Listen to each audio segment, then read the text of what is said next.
Average Joe's Eatery and Patio Bar is North Bay's only year-round lakefront restaurant.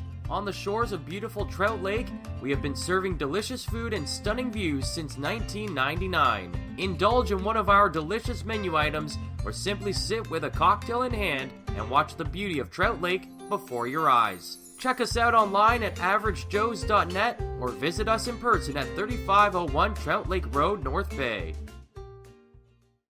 As a Canadore College alumni, you have access to perks. Canadore Alumni Perks.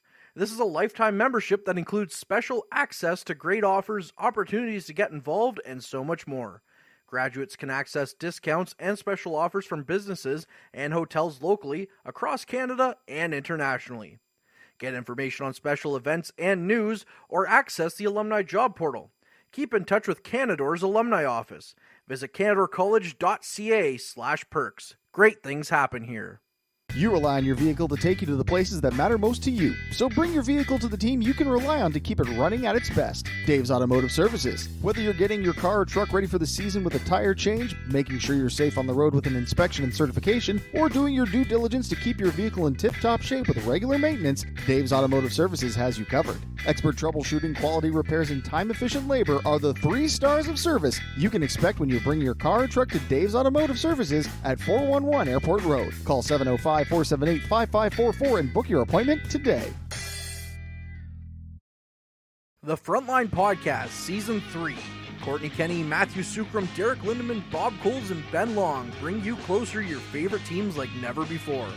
Covering everything to do with hockey in the North Bay area, exclusive interviews with the North Bay Battalion staff and players, expert analysis on the OHL, NOJHL, and more, keeping you up to date on all things Voodoos, Trappers, Lakers, and more. It's a new season, it's a new adventure. The Frontline Podcast Season 3. Available wherever you download your favorite podcasts. Tonight's broadcast is brought to you by Average Joe's Eatery. Average Joe's, where we want your experience here to be a happy one. 3501 Trout Lake Road. Good evening, friends, and welcome inside North Bay Memorial Gardens as this is OHL Hockey on the Frontline broadcast. Tonight's matchup features the North Bay Battalion about to unveil a third jersey, the first time in franchise history that they'll actually wear something other than the Battalion crest, and they'll be up against Central Division rival, the Mississauga Steelheads. I'm Derek Lindemann, and this is the Frontline pregame show brought to you by... The pregame show is brought to you by La Huerta Imports, family owned and operated since 1995. Visit lahurtaimports.com for more details. The Mississauga Steelheads come up kind of sputtering coming into the game as they were 1-4 in their last 5 contests, coming off of a pair of losses, most recently losing to the Niagara Ice Dogs by a score of 2-1. Meanwhile, the North Bay Battalion on the opposite end of that schedule, they come in 4-1 in their last 5 games, picking up a win over the Saginaw Spear just on Sunday, 4-2. These two teams only met once previously, and that happened just 6 days ago when the North Bay Battalion came away with a 5-2 victory. That was down in Mississauga. Now, I'd like to welcome in Lyndon Holkamp. Lyndon, Central Division rivalry, very important 2 points up on the board for tonight. Oh, definitely. A big 2 points here. You mentioned these teams just playing a week ago. Last Friday in Mississauga, and playing each other again this quickly as the Battalion get ready for a big weekend against Central Division opponents. Well, let's take a look at our players to watch as they're brought to you by Mike the Financial Advisor. Players to Watch is brought to you by Mike the Financial Advisor. If you have financial questions, he has financial answers. On Facebook, Instagram, and TikTok at Mike the FA. The player to watch tonight for the Mississauga Steelheads is Owen Beck, currently atop of the Mississauga Steelheads in points, 16 goals, 17 assists. Most recently, he was cut by Team Canada and sent back to the Steelheads. And for the North Bay Battalion, Ty Nelson, he's got 8 goals, 27 assists. Those assists are good for 5th in the OHL assist category. And he is one of the leaders, and he's a little disappointed by not getting the call to even attend the Team Canada tryouts. So both of those players getting rejected by Team Canada, but have something to prove as they are playing for their respective junior clubs for this Christmas season. Yeah, unfortunate for the players to not get the Team Canada call, but good for their teams and for fans of North Bay and Mississauga to see their players back for this important stretch of games around the Christmas break. Owen Beck, one of the leaders of the Mississauga Steelheads, who they look upon to be the majority of the offensive threat. He's the center of that top unit, and the Steelheads like to go him play after play. Yeah, you always see that. You like to have a strong top center on any hockey team, and Owen Beck is that for the Mississauga Steelheads. You mentioned his team leading 33 points. He's a second-round pick of the Montreal Canadiens, so we'll see what he can offer on the ice today. And when you have an offensive threat such as Owen Beck, you got to have that defensive presence that we have with the North Bay Battalion. Ty Nelson, like I said, his 27 assists has him sitting top 5 of the OHL assist leaders. And with his 35 points, he's in the top 3 positions of the defensive scoring for the OHL. So those are big numbers. He didn't get the call this year, but he's going to be one of those players that Team Canada is going to look at next year for that blue line. Oh, definitely. We see it night in, night out from Ty Nelson here. The leadership he brings on the ice, the ability to move that puck around as a defenseman, be able to, he leads the OHL in shots taken off that big shot on the point, and we see him, like I said, moving the puck around, and doing well with the assist this season. He's really come comfortable into that role as one of the leaders, especially on the back end, both on and off the ice, and does an excellent job on the quarterback position on the power play as he sits in that position at the top of the blue line, commanding where he wants his teammates to really set up. Adam Dennis, the GM of the North Bay Battalion, showed earlier this week that he was not done tinkering with this lineup as he went out and acquired Pasquale Zito from the Niagara Ice Dogs in exchange for Michael Potaloo and a couple draft picks. Yeah, we've seen a couple of moves already this year from Adam Dennis and the North Bay management. And we saw the earlier acquiring of Josh Bloom and Brayton Hislop. We saw the trade a couple weeks ago with the Sioux for Luke Bruskowski, and another one here, adding another depth forward to the North Bay team. So Pascal Zito coming over from the Niagara Ice Dogs, 7 goals, 12 assists on the season for 19 points. He's coming over. He's going to be slotted in to that second line. He's going to be between Matvey Petrov and Nikita Tarasevich. So that just furthers the depth of the North Bay Battalion, as now they have 12 quality forwards on this team that they can dress day in and day out.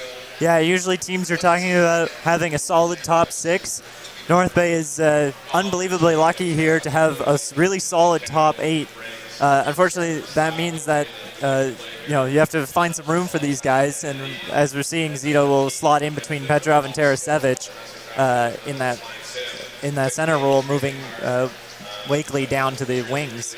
So that's always the question that you have in mind when you go out and acquire Zito, another 19-year-old that was drafted by the Detroit Red Wings. And it's where do you find the ice time for all of these forwards? You got guys that want to be on the ice, that want to have that puck on their stick. How, as a coach of Brian Houlihan, do you find all of that ice time to satisfy those players? Yeah, that's a tough job for any coach. And what you like to see is what we saw in the comments from Pasquale Zito when he got traded here, that he wants to come here to fulfill that role, to not need to be a top guy on this team and be able to contribute, have guys want to play that team game, want their team to win, and are willing to take a little bit of a hit in the ice time category in order to make that happen. And that's just what the North Bay Battalion are kind of proving. Adam Dennis kind of putting his cards on the table, as you would say, showing that they're willing to make that move and want to chase that OHL championship this year. They don't want to wait till next year. They want to go after it this year. And it's almost curious to see if Adam Dennis is finished making moves, as we still have just under a month till the trade deadline, January 10th. Yeah, it's like you're saying, a month ago, so that's still a lot of time for moves to be made and guys to be shuffled around. And we'll see what Adam Dennis has in store. But as of right now, you have to be pretty happy with where the battalion are at, with a solid set of forwards put out on the ice. And when you're talking about making moves, the Niagara Ice Dogs, that was their 22nd move of the season for the Ice Dogs. And they weren't done because they went out and made their 23rd trade today as they sent Brendan Sirazotti up to the Sioux Greyhounds in exchange for 5 draft picks. So teams are getting in on the action as they want to make a push early on. The trade freeze comes up on Sunday as they take a freeze for the Christmas break and the World Juniors. So a lot of teams making moves early.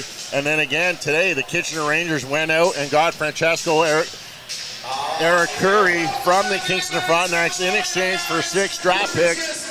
So it's really looking like the price of players are starting to creep up. And there's some big names still out there on the board. You got Logan Morrison in Hamilton that's available. Even though he's an overager, you still got Shane Wright that could come back after the World Juniors. Brant Clark, a defenseman down in Barrie, could come back after the World Juniors.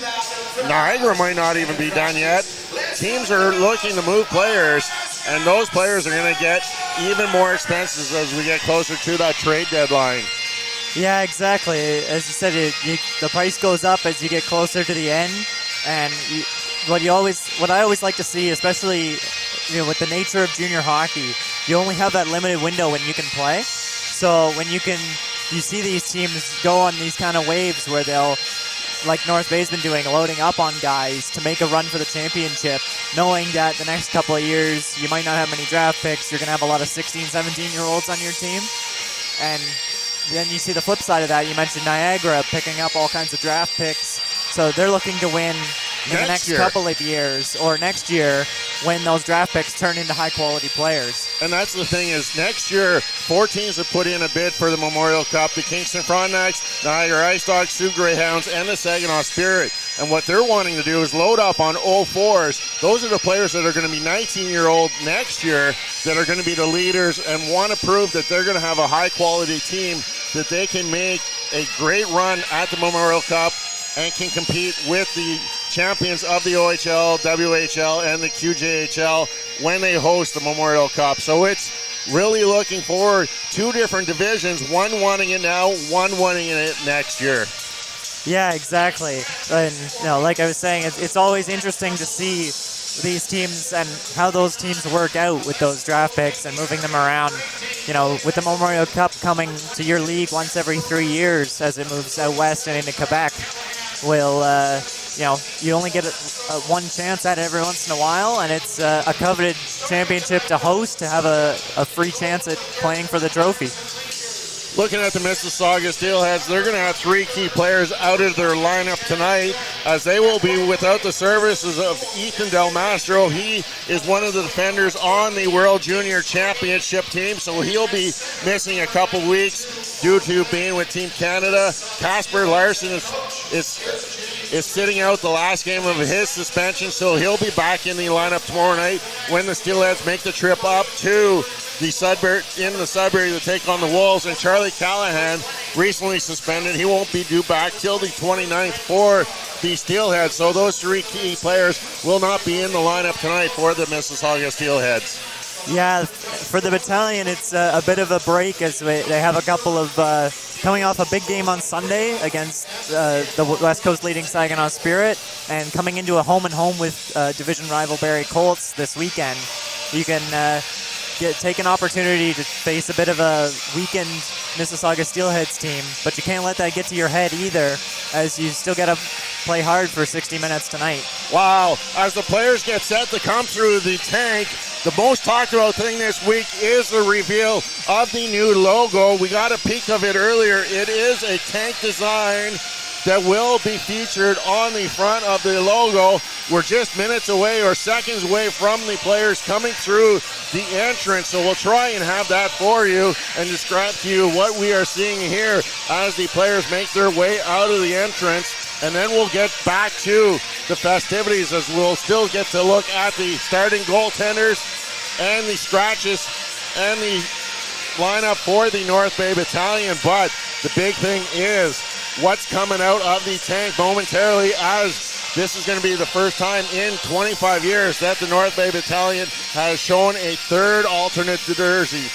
We've seen North Bay Centennial jerseys for Centennial nights come out through the tank, and we've seen some pink in the rink jerseys, but never have the North Bay Battalion or the Brampton Battalion really showing a third alternative jersey. And we get a sneak peek as they're lined up. They're a black jersey with a gold numbering and lettering on the back, a gold tank on the front, and a new patch on the shoulders of the players. So here, Dom Demacek is coming out and getting a great ovation, very similar to the North Bay Centennial jerseys, but replacing that terrain logo with a tank logo. Very impressive looking. Black is a sharp color out there on the ice. Oh, black is always a sharp color. I draw a comparison to a Pittsburgh Penguins jersey with the black and yellow and white colors. But like you mentioned, the tank on the front, the highlight of that, as be interesting to see when the Battalion use this through the rest of the year. Exactly. Well, we're up to date on what's happening here at Memorial Gardens. When we come back, Lyndon and I will take you through all your first period action here on the Frontline Game Day broadcast. Meals are a special time for families to gather, share their day, and spend quality time together. Those dinners are made extra special when you add tropical produce found in the markets and grocery stores that carry La Huerta imports. La Huerta knows the importance of family, so they know which quality products make the best quality meals for your customers, whether it be Mexican Hass avocados, Brazilian figs, Ecuadorian red dragon fruit, or something just as exotic and special. To get your supply of the best tropical produce at competitive prices with brands buyers trust, contact La Huerta Imports at 705-752-1478. Community engagement is one of our core focuses at McDonald's. The key is finding the right people who are passionate about the same things we are, helping kids be kids. McDonald's proudly supports local organizations such as the North Bay Regional Health Center Foundation, Big Brothers Big Sisters, One Kids Place, the Children's Aid Society, and Ronald McDonald House Charities. Stop by McDonald's on 1500 Fisher Street, North Bay, to see how we can serve you and the community every day. Hey there, I'm Mike the Financial Advisor. When you strip it down to its core and you take away all the industry jargon, I help people solve financial concerns. So if you're concerned that you'll never save enough to retire comfortably, or that your kid is going to graduate post-secondary $40,000 in debt, or maybe even that life is going to take a really unfortunate sideways turn and somebody is going to have to open a GoFundMe page for you and your family, I can help you prevent all of those things from happening. If you want to see how, you can find me on Facebook, Instagram, and TikTok. Just do a search for Mike the Financial Advisor. You should find me.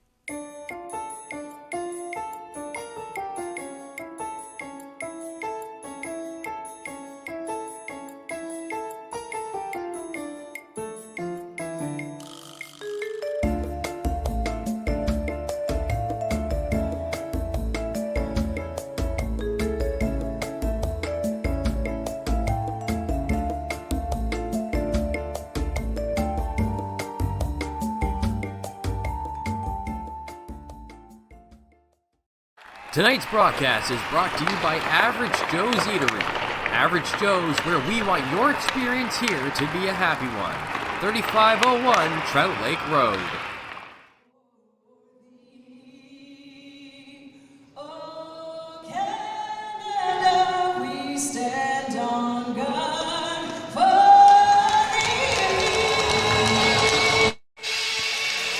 Welcome back to Memorial Gardens for Battalion Hockey on the Frontline broadcast. I'm Derek Lindemann. I'm joined by Lyndon Holkamp for all of your OHL action tonight as the Mississauga Steelheads come in to North Bay to take on the division-leading North Bay Battalion. Well, Lyndon, let's get us up to date on the starting goaltenders for tonight. Looking at the Mississauga Steelheads, getting the start in goal, Ryerson Lenders. Yeah, he's coming in with an .864 goals against average, 379 goals against average, an .864 save percentage, and a 3-6-1 record. The Steelheads coming in with two goalies scratched in the lineup tonight, so looking a little short-staffed. Yeah, Lenders only in his rookie season, one of the youngest players in the OHL this season, being an 06 birth. And getting the start for the North Bay Battalion is Dom DeVincentis, who will make the start again tonight against the Steelheads. Yeah, Divanchenko, we've seen a lot of here in North Bay. He was solid last year as a rookie and really coming into his own with a 15-4 record here tonight and a .910 save percentage and a .244 goals against. And we already have a video review as the officials are going upstairs. Not really sure what the word is. Oh, the clock isn't working is what I got the official word from Mike Curito down in front of us. So yeah, we still have the local time, not the game time, up on the clock. I noticed during the Zamboni time that the clock had stopped and it went to the local time, but not sure really what happened. But let's look at our officials tonight. We got Ryan Elbers and Jack Hennigan wearing the armbands. And the linesman tonight for our game is Josh Jolly and Charlie Giesler, 3 North Bay officials and 1 out of town. What can you say? It's going to be the officiating. Can't be one-sided, can it? No, I know we had some questions about it on Sunday with the officiating, so maybe giving one back, giving us 3 North Bay boys to do the officiating tonight. And just getting back to the new jerseys, the black jerseys, Centennial throwback colors, the black with the gold writing, gold socks with the white stripe in the knee area, and a tank logo on the front. It looks like a Leaf emblem on the sleeve with an NB in between. So those being revealed just moments ago. The merchandise went on sale at the store down below at 6:45, and then there was a lineup to get into that store. As it looks like we're going to figure out how this game is going to be played, and just curious if it's going to be stopwatch in the bench, in the penalty box area as the players. That's Zito getting the start at center ice for the Battalion as Owen Beck wins the draw, and it's taken back as they control it. Beck carries the puck across the red line. He'll send it into the corner and go after it. Nelson will go after him on the check as it goes back to the point. Shot fired in as it's steered to the corner. Sharp with the shot, and the Battalion get it out. That's cleared down. First touch of the night for Lenders as he pushes it into the corner. Sharp gets it up ahead. Beck gets it as he carries that out of his zone. Makes a move at the blue line. Visia, he kind of stumbles as he gets across the half boards, and the Battalion turn it over. Zito up ahead for Petrov. Far side, Nelson, who has joined the rush. His shot doesn't get through as that goes off the stick of Von Richter and into the corner. Harding slowing things down as the first changes of the game get made, and almost a mess up at the Mississauga Steel's bench as they momentarily had a few extra attackers on the ice. As the Steelheads do get it out, Urberti sends it across ice for Swint. 2-on-1, Swint shot off the crossbar and down. Does not cross the goal line. So that's the closest the Steelheads have come. And another shot this time, Urberti. And Divincent is making the save, and we'll hold on to that with a whistle here. Yeah, Battalion we saw off the opening draw, sending out the new guy, Pasquale Zito, along with Petrov and Tarasevic. And right from the get-go, the Steelheads getting a couple of good chances here, as we saw them ringing off 2 posts, I think, before bouncing out of the Battalion net. So it looks like they're going to take a quick look, and it came back no goal. Quick review there, so very obvious that did not cross the goal line, as that was sent off the crossbar and down, and it's Kroll Urberti trying to center it, but it's knocked away by the Battalion. And Van Steitzel does get it out to the neutral zone before it gets turned over into the near corner. Christopoulos leading among the plus-minus category. He's on a plus 26 as the puck gets taken away by Arnsby up to Van Steitzel, but the troops can't clear it out of their zone. Lucan battling along the end boards. Urberti now with it for the Steelheads. Back to the point it goes. Urberti gets it back. Knocked out to the neutral zone by North Bay Battalion Wakely, and the Mississaugas will retreat and take it the other way. Urberti into the corner. He's being watched there by Christopoulos. Huberti looking to get it out. Cook's shot, kick to save by DeVincentis. Rebound there. That shot does not get through off of the stick of Gordon. The Steelheads applying a lot of pressure here in the first moments of this play. Unfortunately, still no clock issue here as Jackson kicks it into the zone. Looking for Ertl. He spins, sends it towards the net, but Gordon blocks that back. Bouncing puck in the crease. Bloom couldn't find it, and it gets knocked away by the Mississauga Steelheads. Nelson will regroup inside his own zone over to his partner Hislop.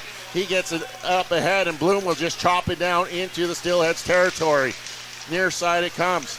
Up ahead. Karimis leaves it there for Misa. The older Misa that Luke, that we saw a brother Michael that was in town with the Saginaw Spirit on Sunday as the Battalion trying to get it out of their zone. Terrian will hit Von Richter, and the Battalion finally do clear it as Nelson misses the return pass from Romani as they had a 2-on-1 momentarily going away. Hislop slowing things down, looking to reset the offense. Pass up ahead. Romani can't handle it and is bouncing around in the neutral zone. Finally into the troops' territory. Hislop retreating into the corner will send it in behind the net for Lucan. Lucan will send it through. Misses everyone, and that's just going to roll down on the goaltender Lenders. And he'll leave it there for defenseman Harding. Harding up to the side. It's Beanie now. He has it knocked off his stick by Tarasevic, and it's just sent in by Precision. He goes for a change, and the game has been very well played. Very few whistles so far as that was sent in. DeVincentis is electing to play it as he sends it into the corner for Kennedy. Finally up ahead for the newest Battalion, Zito in for Petrov, looking for Lucan who joined the rush. Unfortunately, it was a little behind him, and the troops on the delayed offside will have to clear the zone as Harding takes it away for the Steelheads, gets it ahead for Beck. Beck has Vessia in front of the net, can't get it through as it's knocked away by Christopoulos, and he gets it up ahead for Petrov. Petrov is forced to turn back around, sends it to Kennedy. Zito no-hows it as he crosses the blue line. Stops up, looking to send it down low, but it goes into the feet of Sharp, and the Steelheads will get it out to the neutral zone. Nelson off of a skate, and it's turned over. Hardy looking to get the shot opportunity. Vessia shot into the chest of Dom DeVincentis. He'll hop onto the rebound, and we have another whistle coming up inside North Bay Battalion territory. Yeah, what a first period it has been so far. I'd like to tell you how much time is left, but we, of course, don't know with the clock still not working here. But the couple of chances for the Battalion there on that shift, really good opportunity for them to finally get the puck into the zone. And we're just getting the back underway here. Still a lot of issues with the clock. As not really sure what is happening as Hennigan is now trying to get things sorted out, but just getting on these screens in the building that calling the tank a Centurion. So they're getting the chant, go Centurions go, go Centurions go. A little play on words of the North Bay Centennials.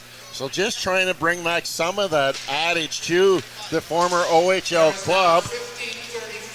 15:35 remaining in this period, just as announced by PA address announcer Bob Coles, as Ironsby gets it up ahead for Wakely. Wakely joining on that line with Van Steensel as that goes off the corner, comes out in front, and Lenders will get a quick whistle, and Wakely with a late shove at the puck will draw some attention in the near corner. Yeah, you saw that we heard the whistle go, and then Wakely just got a poke, and the puck came loose. So Steelhead's taking some exception with that. And it's amazing how fast you think the game is going until they announce the time that there's less than 5 minutes gone. I know. I was sure that they would have said like 11 minutes remaining, but no, 15:35. I'm like, really? Shot Wakely steered aside by Lenders, who jumps on that rebound. And there, another quick whistle as Lenders have to be alert off of that face-off win by Liam Arnsby. Lenders does. And you mentioned him being a rookie goaltender. We've seen it a lot for the Battalion as well with their rookie goalie, Charlie Robertson. But unfortunately for Lenders, just looking a little dicey in net there. Just, the things that come with a rookie goaltender. Face-off won this time by the Steelheads as they get it flipped out into the neutral zone where the Battalion will take over. That's Ertl. He'll backhand it down into the far corner. First one there is Von Richter, setting things up in behind his own net. He sends up the half boards, but turned over out to Jackson. His shot into the blocker Lenders, and he holds on to that for another whistle. There's a guy for the Battalion I've really liked this year in Ertl. He's a hard-working guy. You don't see him up near the top of the points or anything, but plays like that along the half boards, just digging the puck out and getting it out to guys like Jackson who can score, is a valuable asset for this team. Yeah, Ertl coming over from Cornell University, finally getting adjusted to life in the OHL. His dad played right here for the North Bay Centennials. As that stress pass up ahead, looking for Bloom. Bloom makes no mistake as he blossoms the North Bay Battalion to a 1-0 lead here. Bloom picking up the goal, his 16th of the season for the North Bay Battalion. Josh Bloom, with all the talk of the North Bay Battalion's trades, Josh Bloom, one of those guys coming over in a trade from Saginaw, and here he is again, scoring a goal. Great pass as that was set up. The stretch pass from line mate Jackson, sending in Bloom all on his own, and he makes no mistake as he's blossoming into the player that the North Bay Battalion were hoping for, and as described by the Buffalo Sabres. As play is back underway, Precision will carry it in. Therian gets knocked off the puck by Misa, but it's picked up by Precision at the half boards. He'll backhand it as they try and get the cycle going. First one there is Von Richter up to the near boards, and it's the Steelheads breaking out on this side. Karimis leaves it there for Gordon out front. It gets blocked there before reaching the goaltender Dom DeVincentis, and Romani, he's got some room on that right wing, but he's all alone. His shot, and Lenders reaching up, making a windmill save. Will hold on to that.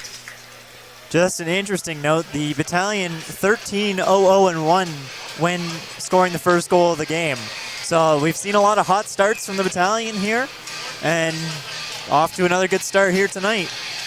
That goal coming at 5:24 of the first period as Bloom with another opportunity. That shot just going wide of the net as it's battling in behind the net. Jackson battling against Del Bel Baluz, one of the leaders of this Steelheads team. 33 points for Luca Del Bel Baluz on the season as they carry it in. Schwint overskates it into the corner. It goes. Battling for it is Uberti and Del Baluz. Schwint's shot goes off of a stick up into the meshing, so we'll have a face-off here coming to the left-hand side of Dom DeVincentis.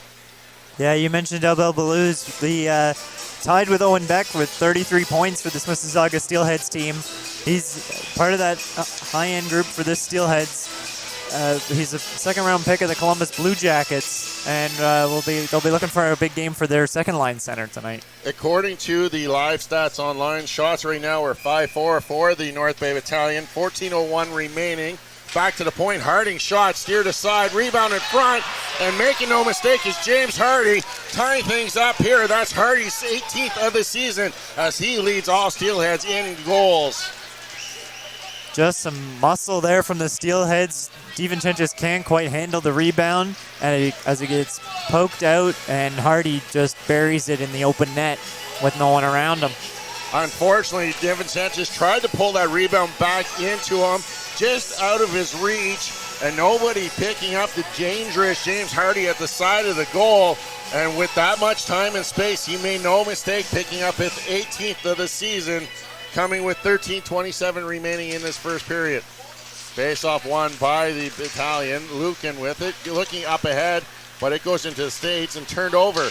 Latest scorer, Hardy, will send that in, and Dom DeVincentis will cover that up after a bounce off the end boards.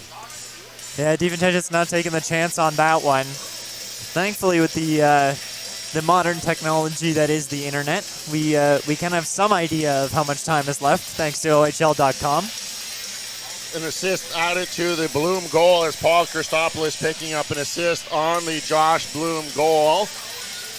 13:17 remaining, it shows on the OHL website, so we'll try and keep that updated as much as possible as we still no clock to be had here.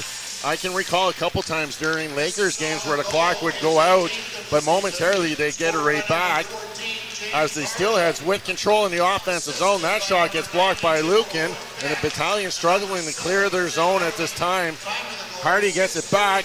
Harding trying to come in to pinch, and the Steelheads will pick it up. The free puck in the neutral zone. Beck sends it off the boards. Hardy, Vesia, and he'll find it into the back of the net as Vesia adds another one here just moments after the opening goal as Vesia puts his fourth in the back of the net, and it's now 2-1 for the Steelheads. Yeah, dump in off the end boards, and we talked about in past games how lively these end boards are in North Bay, and kind of bounces right out to Beck, who passes it to Vesia coming down the near side and finds the back of the net. Unfortunately, the North Bay Battalion got caught on a very bad line change as they had a defenseman going to the bench. That created that momentary 2-on-1. And Dom DiVincenzo is looking like he got a piece of that with the glove. Unfortunately, not enough to keep it out of the back of the net as the Battalion now find themselves trailing by a score 2-1. Von Richter gets it across for Sharp as now Terrian will jump on that loose puck. Taking it hard to the net. He has it knocked away, and precision shot doesn't make it through as the Steelheads try and clear their zone. Sharp gets it across for Beanie. He's knocked off the puck, and it's now just loose in front, finally knocked into the Treep zone as it's cleared away. Precision this time will send it cross corner into the near side. That will bounce into the goal mouth area, and Lenders will cover that up for another face-off. Yeah, Mississauga so far, you're seeing a team playing that's playing a little short-handed, and we've seen it early on in this game that they're just working a little harder to try to make up for that, getting guys in front, getting those pucks to the net, and unfortunately for the Battalion, they haven't played the cleanest first period, and they find themselves down 2-1. Face-off won by the Steelheads in the defensive zone, and they'll get it out to the neutral zone where it's turned over, and the Battalion will regroup inside their own zone. Hislop looking cross-court to Jackson. Bouncing puck, he looks to send it across. Nelson was joining the rush. He'll just send it all the way around hard to the near side. Bloom will gather it up at the near half boards. He's being watched there by Von Richter. Ertl will come in to help out. He skates to the top of the circle, back door, and Nelson gets denied by Lenders, making the biggest save of the game so far for himself. As the Mississauga Steelheads, Von Richter sends it to the near side for Uberti. Uberti with some space on the far side as he gets into the zone of the troops. Picked up there by Jackson. He'll send it down in behind the net for Hislop. Hislop, who came over with Bloom in that trade with Niagara just over a month ago now, and sends it all the way down. Bloom will tip it into the zone where Ertl will run over Finn Harding, and the Battalion battling in behind the goal on the forecheck, but it gets kept in, and a lot of players, Uberti not worrying about the puck as he went after Christopoulos. Carrying it up is Dylan Gordon. He gets knocked off the puck, still loose in front of the net. Misa into the corner, gets it back from Cook, and Lucan battling with it in the corner. Zito, the newest Battalion, who just got into town a couple days ago, out in front, blocker save off of Misa, the rebound there, and Dom DiVincenzo will knock that away also as Zito gets it up ahead. Petrov looking to send it far side to Tarasevic. First one there is Gordon for the Steelheads. Gets it up ahead, and they'll carry it out on the near side. Misa slides it in towards the goaltender. DiVincenzo will send it into the corner. Petrov again. This time he hits Tarasevic. Sending it down into the corner. He'll chase after it on the forecheck. Out in front, it goes off of the skates of Misa, and the Steelheads will get it out to the neutral zone. Turley with it now. Kennedy near side for Zito. Zito flips it in. It's knocked down by the glove of Sharp, and he just sends it out as the Mississauga Steelheads trying to finish off their line change. Turley to his partner Kennedy. Up ahead for Wakely as he just comes off the bench. Arnsby leaving it for Wakely. Tips it ahead. Van Steensel bouncing puck in the crease. Lenders finds it first, and we get a whistle here as we are closing in on the halfway mark. Still no clock here, so we'll have to wait and see when we reach the halfway mark. And there, we have reached the halfway mark as the Mississauga Steelheads lead the North Bay Battalion by a score of 2-1. We'll be back after this short break. This period is brought to you by Canada Alumni Perks. Get information on special events and news or access the Alumni Job Portal. Visit canadacollege.ca/perks for more information. So let's get you caught up to everything that we don't know because of the scoreboard. It's 2-1 for the Steelheads, 9:49 remaining in the first period of play. Shots are even at 7 apiece. The Battalion goal was Josh Bloom from Paul Christopoulos at 5:22, and then James Hardy tied it up just over a minute later from Owen Beck and Finn Harding. And then just 34 seconds later after that, Xander Vicia, with his 4th of the season, gave the Steelheads a 1-goal lead. That was assisted by Owen Beck and James Hardy. So we're up to date, everything from the scoreboard, even though it's not working. Yeah, there you go. Some, like you said, the magic of the internet providing that one for us. But we'll see the Battalion here. The last few games we've seen a little bit of a sloppy first period from the Battalion, and it's managed to not cost them too much in the goals category. But unfortunately tonight, 2 of them sneaking by DiVincentis. And the Battalion looked to push back physically after that goal that they gave up as they take control of the puck. Wakely looking for Van Steensel. Arnsby going to the back door. That pass just out of his reach. Wakely kicked aside by Lenders. Back to the point. Hislop. Big rebound. Down low. Wakely trying to tip that. Battle in front. The puck is loose. Finding it there is Owen Beck of the Steelheads, and he'll break out with it. He's got Vicia with him down the right wing side. Off the pad of DiVincentis. He'll cover things up, and we'll get a whistle here as both teams getting opportunities on that exchange. Yeah, and you mentioned the physicality from the Battalion. We've seen it a lot of times, and we see it again here on that shift as the Battalion generate a couple of good chances. Lenders making a couple of big saves, but giving up rebounds, and the Battalion searching for them, creating a bit of chaos in front of Lenders. And that's what they got to keep doing, is going to the net hard, making it hard for Lenders, the rookie, to get really set up and comfortable in that blue paint area as it's dumped down. Ertl will get there first for the Battalion. His centering pass will get knocked away by Spencer, but the Battalion will battle for it and try and keep it in as Christopoulos has to go past his gate, and going all the way down into his own zone is Luke, and he circles in front of his own goaltender, looking for Ertl, who's way up at the far blue line. Bloom just at the top of the circle, stops up, leaves it for Lucan. Lucan gets to the dot, fake, tries to toe drag. Jackson gets it. Ertl goes over top of the goaltender, and the battle in the corner for it now as it's sent in behind the net by Uberti. Del Bell Blues will carry it out. 3-on-2 as Del Bell Blues carries it in. Uberti kicked aside by DiVincentis, and it's cleared out of the zone by Romani. Up ahead for Bloom. Christopoulos has joined him. Bloom will send that through a leg. Christopoulos will send it on the goal, but Lender's taking away the bottom part of the net and will have nothing of that as he holds on to that for another whistle. Right now, one thing with the Battalion is that the famous line from every intermission interview with a hockey player about getting pucks deep and battling in the corners, because that's what the Battalion have been doing in the last couple of shifts here. And what they're using their size to push around the Steelheads a little bit and generate some really good chances that Lenders has had to fend off. And that's something the Battalion can work against a team such as the Steelheads. As that shot goes wide off of the stick of Therian, 8:18 remaining as of that face-off. Kennedy, his shot blocked, and he gets it back. He spins, trying to get another one through, and it's blocked again by Karamis, and he gets it out. 2-1 developing as Cook is all along with Karamis. His shot, glove saved by Dom DeVincentis, and he keeps it a 1-goal game as he had to be alert, and the first penalty will be called here against the Steelheads, as it was Misa getting his tip up in the hands of the North Bay Battalion player, and he'll go to the bench for 2 minutes or less for hooking. Yeah, Misa, the rookie here with the Steelheads. You mentioned we saw his brother, Michael Misa, also a rookie, but a 15-year-old rookie,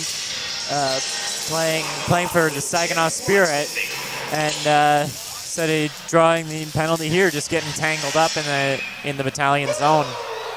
And I was curious to see what the Battalion would have for their new power play unit. It looks like Bloom is out there with Jackson, Erdl, and on the point, you have Jackson and Nelson on the point, and then up front you have Bloom, Petrov, and Erdl taking the face-off dot. Battalion coming in with the 11th best face-off power play as they've converted on 21.6% of their opportunities. Petrov, Nelson, he'll walk to the middle and get it far side for Jackson. Down low it goes for Bloom. Bloom will walk out to the half boards. Stops up, back down low for Jackson. Erdl, who vacated to the top of the slot. Now it's Jackson down in the far corner. Looking for that pass back to Nelson at the point. Near side for Petrov. Just at the half boards now. Back to Nelson. One-timer Jackson. Tipped by Erdl up in the air. And that will go over the net. And it cleared away from damage. Jackson now on the far half boards. Leaves it. Exchanges spots. Back to the point for Nelson. One-timer this time. Petrov. Blocker save. Rebound. And Kyle Jackson ties things up as he is Johnny on the spot with the rebound on the power play. Kyle Jackson even things up with his 18th of the season. Yeah, Jackson finding that one. The Battalion, really effective power play. We haven't seen a ton of in the last couple of games. It really able to move that puck. Guys switching spots, moving around, generating a lot of really good shots. And it works out there as a shot turns into a rebound, and Jackson fires it home. And exactly that, Kyle Jackson with that power play goal. We'll have to wait and see who the assists are on the goal, but that's one area that Ryan Ullham needs to improve on if you want to be a contender in this league with the 11th power play of the OHL. So that means you're in the bottom half of the OHL standings on the power play. You want to get that up. You want to be in the top 5, something that we saw the Battalion do regularly last year throughout the regular season. As Lucan gets that up ahead, turned over by Von Richter, and Lucan will just send it in as it's kept in at the point. Bloom and Petrov getting the assist on that power play goal by Jackson as the Steelheads carried in. Shot there. Goes wide by Del Bell Blues, kept in by Von Richter. He sends it down into the corner where Lucan stops it. Up to the half boards, Tarasevic to Zito. Back to Tarasevic, up ahead for Romani. Zito now with it, sends it in behind the net. First one there is Gordon of the Steelheads. He's tied up in the corner by Romani as they try and clear it. Up ahead, Schwint into the feet of Del Bell Blues. He tries to kick it up to a stick. And then Uberti will just turn it over. Bouncing puck at center ice as Christopoulos will gather that up and send it in. The Battalion going for a full line change. So the Steelheads with a little extra time to set up a breakout. Uberti will flip it down. Glove down by Kennedy. He'll take a big hit by Uberti as Uberti was going to the bench. And the puck sits right on the blue line. Von Richter now with it. Taking his time on the near side. His pass intercepted by Wakely. Up to Arnsby, back to Van Steensel, and he gets his stick lifted, and it's Beanie going the other way for the Steelheads. Struthers and Turley battling forward. Struthers, a familiar name, as that is Ryan Struthers, the brother of Matthew Struthers, who played here for the North Bay Battalion, recently getting named to the U Sports All-Star team that will represent Canada at University Games. As the puck battling at the blue line, cleared out into the glove of Zabeski, and he'll just touch it, and he's still on the ground. Wakely now with it, makes a nifty move at the blue line. Far side Nelson, his shot gathered up by Lenders, and we'll take a break again as it's 2-2, and we'll see if we can get the time remaining when the face-off is about to happen. A little scrum here after the whistle in the corner. We're seeing some exchanges between the teams here in the Steelheads end, and there's a seeing if anything comes of it here. Doesn't look like it. Just a little exchange of words behind the goalie Lenders. Exactly. So nothing happening. We'll have to see if that builds into anything further on. As you know, with hockey players, they like to push that envelope and see how far they can get before the referee will call a penalty as the Steelheads send it cross ice. That's a little out of the reach. Christopoulos will get there first, and it will be an icing call going against the Mississauga Steelheads. Yeah, Mississauga, so far this game, we've seen them struggle a little bit to get the puck out of their own zone. But when they do, to guys like Misa and Beck and Delbo Blues, they're a dangerous team on that fast break.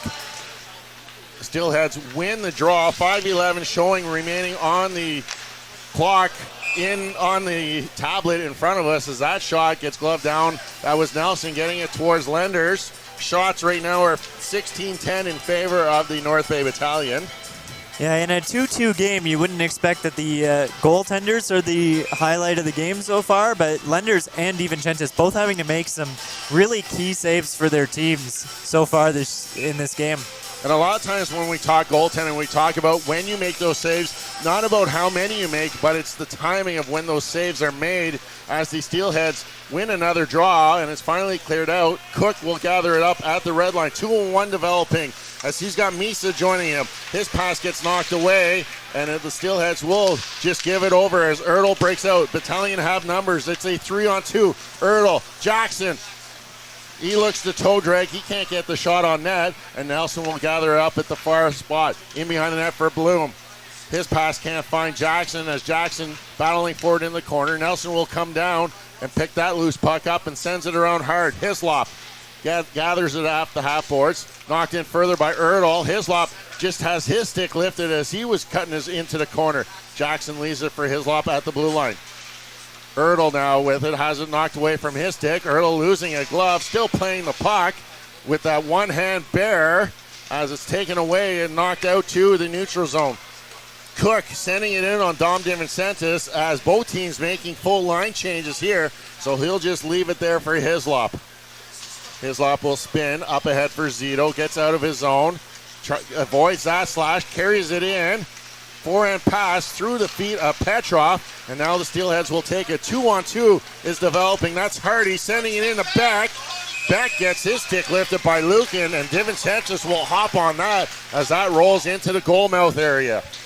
Yet another chance on the breakout for the Steelheads, getting a look there. I didn't miss that announcement of how much time there was, but we'll see a draw here to the blocker side of DiVincentis.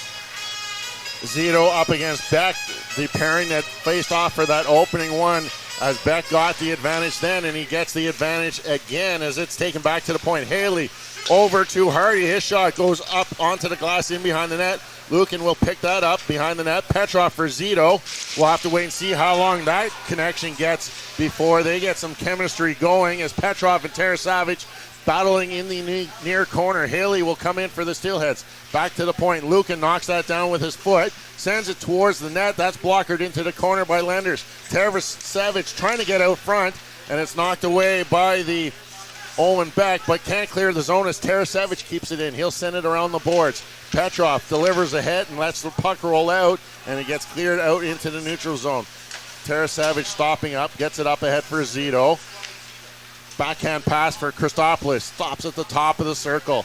Looking cross ice. Nobody there but Mississauga white jerseys as that is Jake Uberti slowing things down in behind his goal.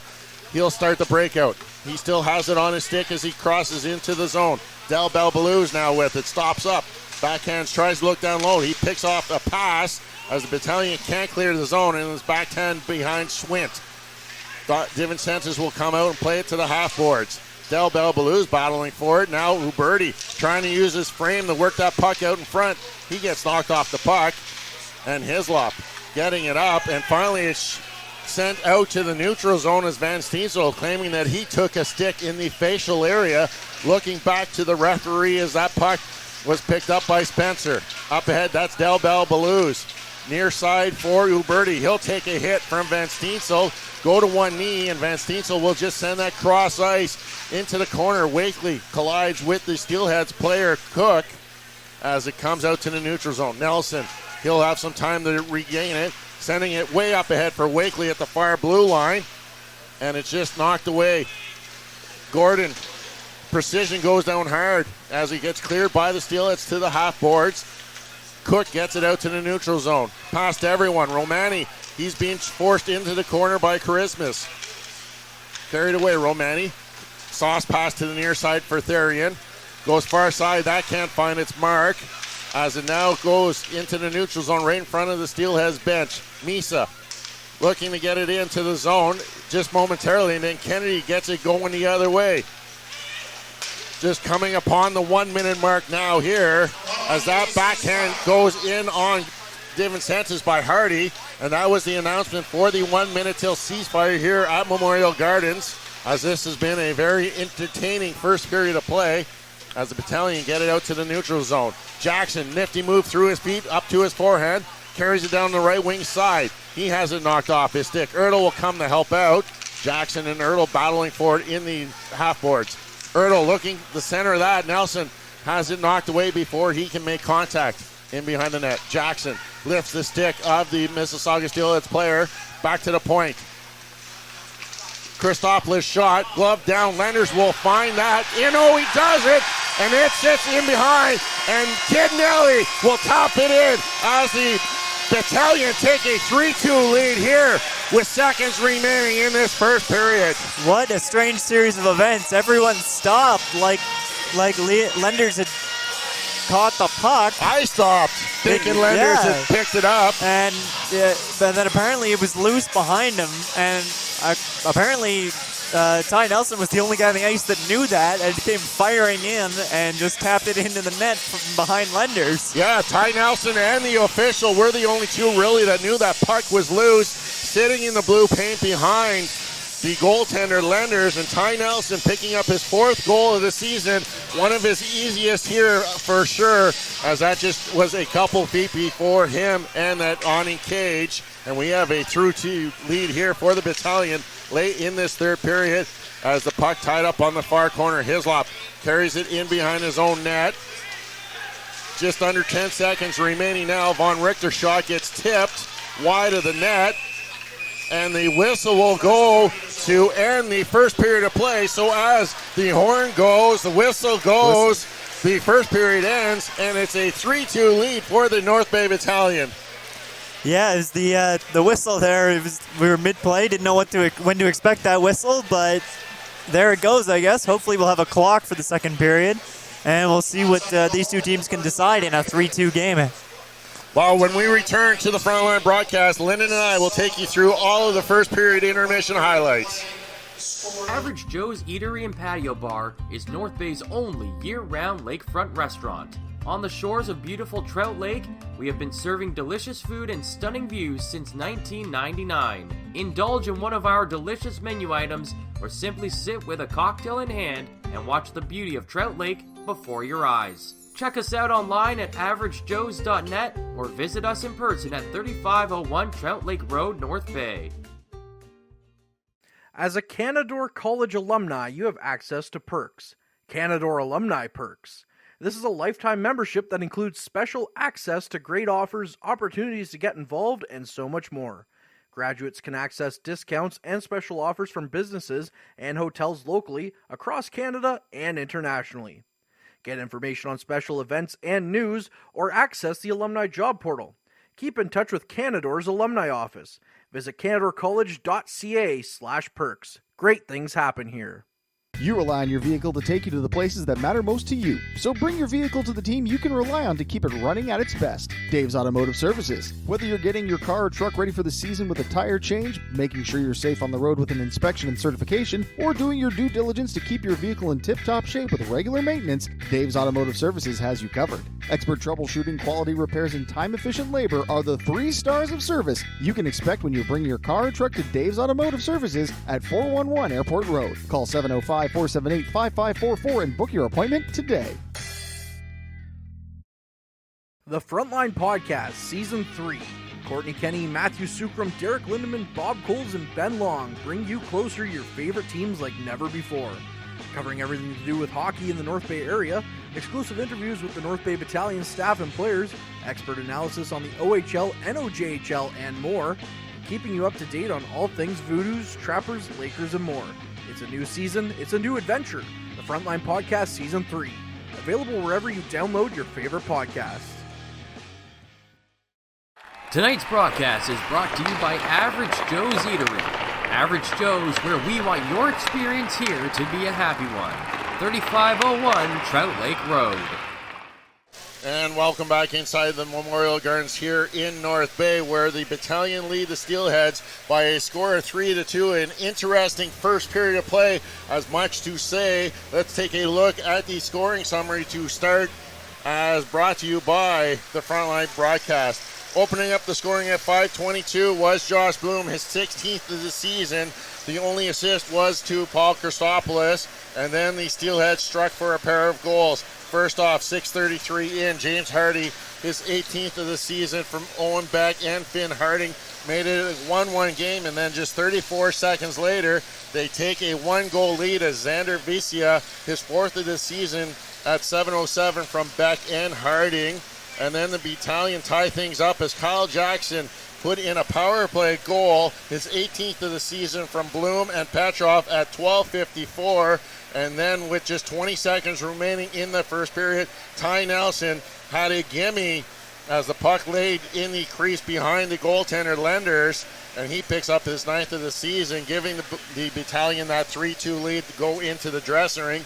Christopoulos with his second assist of the game, and Jackson with the other assist on that goal. Shots in the first period, 19-11 for the North Bay Battalion. Battalion with that only power play goal in the first period. The Steelheads have not had a power play to say as of yet, and the face-off circle has been the Mississauga Steelheads winning 13 draws to the North Bay Battalion 10. Two other games on tap tonight in the OHL. First off, in Peterborough, the Petes have a 2-1 lead over the Hamilton Bulldogs. That is through one period of play. And late in the first period in Windsor, the Spitfires lead the Erie Otters by a score of 4-2. Let's get you caught up around the NHL tonight. First off, through one period of play, the Toronto Maple Leafs and New York Rangers are tied at 1 apiece. That was Bunting picking up the goal for the Leafs. Elsewhere tonight, the Anaheim Ducks lead the Montreal Canadiens 2-0 after one period of play. Also through one period, the Carolina Hurricanes lead the Seattle Kraken 2-0. Dallas Stars and Washington Capitals are scoreless through one, as is the LA Kings and Boston Bruins. The New Jersey Devils have a 1-0 lead over the Philadelphia Flyers through one period of play, and then the Florida Panthers also with a 1-0 lead over the Pittsburgh Penguins. Tampa Bay Lightning lead 1-0 over the Columbus Blue Jackets. That's also through one period of play.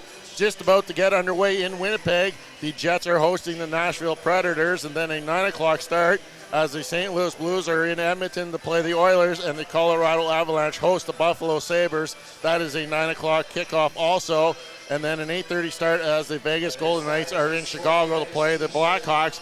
In the NFL Thursday nighter, it is an 8:15 kickoff as the Seattle Seahawks host the San Francisco 49ers. Lots to talk about here, though, at Memorial Gardens, and I'd like to welcome in our producer, Ben Long, to join Lyndon Hokamp for all of this first period content. First off, let's talk about the jerseys. Ben, what did you think about the rebranding of the North Bay Battalion jersey?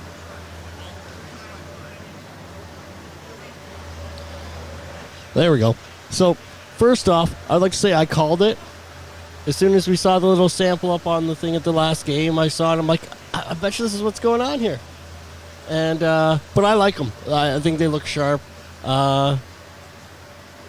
With what I'm guessing the premise was, I wasn't sure if I was going to. Like, I was like, oh, that's not exciting. But I really like them. I think they look really sharp. Yeah. I'm not going to lie, it's as the play-by-play, I've been looking mostly at the back of the jerseys. I really like how the gold pop of the numbers and names off the black. Haven't really got a good look at the front of the logo. Lyndon, your initial thoughts on that new jersey? Yeah, like Ben was saying, it's very similar to that old North Bay Centennials logo, with the tank even resembling the train with the wheels and the smoke coming out of the back. But the black and gold are a sharp combination, and you mentioned out on the ice, it's very easy to spot. It is, and to me, it's a much more bigger looking color, makes you look more fierce, more authoritative out there on the ice. Dan, that's something that the North Bay Battalion have really been showing after giving up that second goal. Yeah, and they've played like it. I was hoping they're going to have like the black socks matching with the yellow stripe in the white middle, but They look good with the yellow socks, but yeah, black is just a much more intimidating color than olive green, right? And they show that they've done the design in both black and white. They're now available down at the shop. So if you're interested in picking one up, you can gather it downstairs. They also have sweatshirts, t-shirts with the logo on. I've seen some white t-shirts around the building tonight. It's just another way that teams can use now a third jersey design to create revenue, something that OHL owners and also CHL owners really need in their pockets. Yeah. And after the last couple of years of having not really a product on the ice with fans in front of it, having that little extra revenue source is good. I think it's good for excitement. You know, I saw lots of conversation online, even not on Battalion Facebook groups, just people talking on Facebook about, what's this new jersey going to be and what's this going to look like, and just builds a little excitement around the team, and I think that's always a good thing. Yeah, I'd say that too. It's not so much about having a product on the ice or in the store. Like, it is, but more important is that generating that interest in the team and getting people excited about something new. It is, and like we've always said, 25 years now this franchise has been existent. 15 years in Brampton, 10 more years up here in North Bay with really that olive green jersey with the white, with that Sarge logo with Battalion written. It hasn't really been changed over the years. We've seen a pink jersey come out here and there in support of the cancer awareness. We've seen them go a couple times with the throwback Battalion jerseys. But this Centennial jerseys. It's so hard because I want to call Centennials, and then you get your mind going Battalion. And then we got that Go Centurions Go. Yeah, I was going to talk on that in a second, but I wonder how much it took really to convince the owner. We know Scott Abbott is very by the book. He doesn't like numbers bigger than 35. He likes those original colors. He likes the green. He likes the white. What did it take to get him to finally make that decision to jump to an alternative third jersey? You know, that's an interesting question, and I would have loved to have been in on that conversation. I have a few guesses of how it might have gone, but either way, I think it's a great look. However it happened and however it came to be, I think it worked out pretty well. I really like, Ben, how you describe it. You say it because you said it best, how you put a tank on a Centennial jersey. So this was my imaginary situation of what happened in a meeting. Guy one goes, I have a great idea. Guess what we're going to do? And guy two says, I don't know. What are you thinking? He's like, we're going to take a Centennials jersey, but we're going to put a tank on the front of it. And that's exactly what they did. They put a tank, basically removed the Sense logo and put a tank on there instead of the Sense logo. So a good look, bringing back the old with the new. So a good decision there. And I think that's a great, a lot of teams have done that where they tie into the previous team that was that franchise. Now, this wasn't the same franchise, but it's North Bay, and North Bay is North Bay.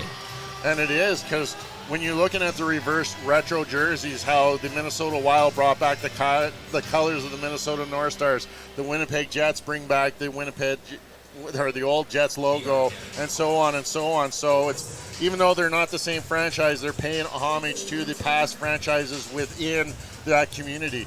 Yeah, and just thinking of that Go Sense, the Go Centurions Go chant they tried to get going there.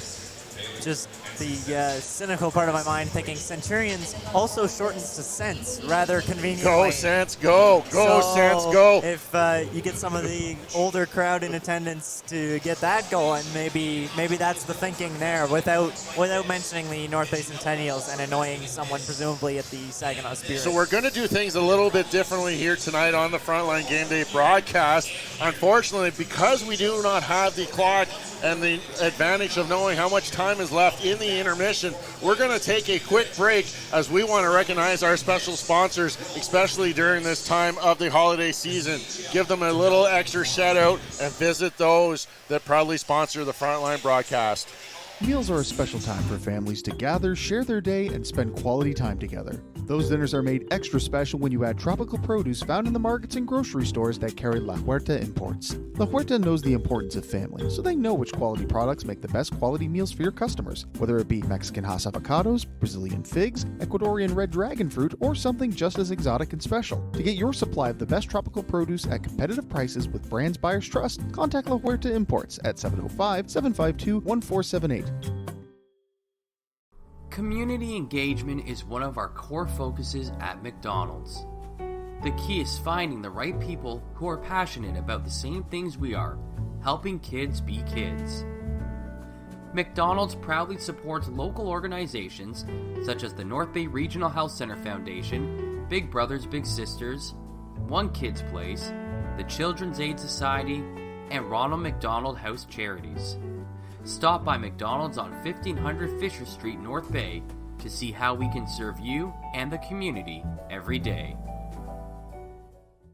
Hey there, I'm Mike the Financial Advisor. When you strip it down to its core and you take away all the industry jargon, I help people solve financial concerns. So if you're concerned that you'll never save enough to retire comfortably, or that your kid is going to graduate post-secondary $40,000 in debt, or maybe even that life is going to take a really unfortunate sideways turn and somebody is going to have to open a GoFundMe page for you and your family, I can help you prevent all of those things from happening. If you want to see how, you can find me on Facebook, Instagram, and TikTok. Just do a search for Mike the Financial Advisor. You should find me.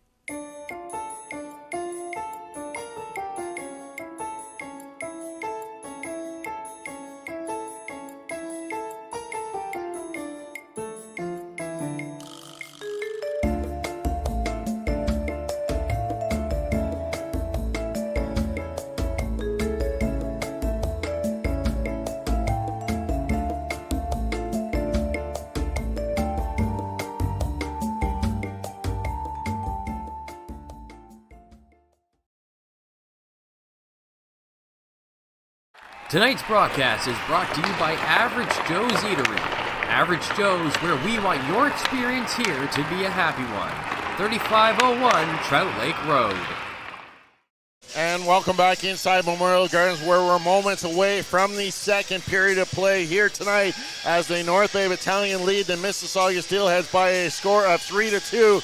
Looking at the Central Division in specific, the North Bay Battalion sit on top of that with 41 points. They're 10 points clear of the Barrie Colts, who are only 2 points clear of the Mississauga Steelheads, who currently have 21 points. So those three teams are in a tight race, and after tonight, the North Bay Battalion will have a home-and-home to close off the first half of the season before they get that holiday break. They'll be in Barrie for a Saturday night tilt. That is, puck drop is scheduled for 7:30, and then the return matchup will be here Sunday afternoon for a 2 o'clock start.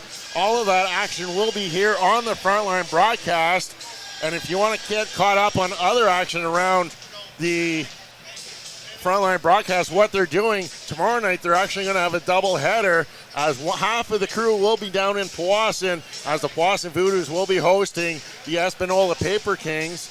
Meanwhile, the other half of the crew will be back here at Memorial Gardens, as the U18 Trappers will host the Sioux U18 Greyhounds, and they will have another rematch again on Saturday afternoon, 2:30 from the Gardens. All of that action will be on the Frontline broadcast.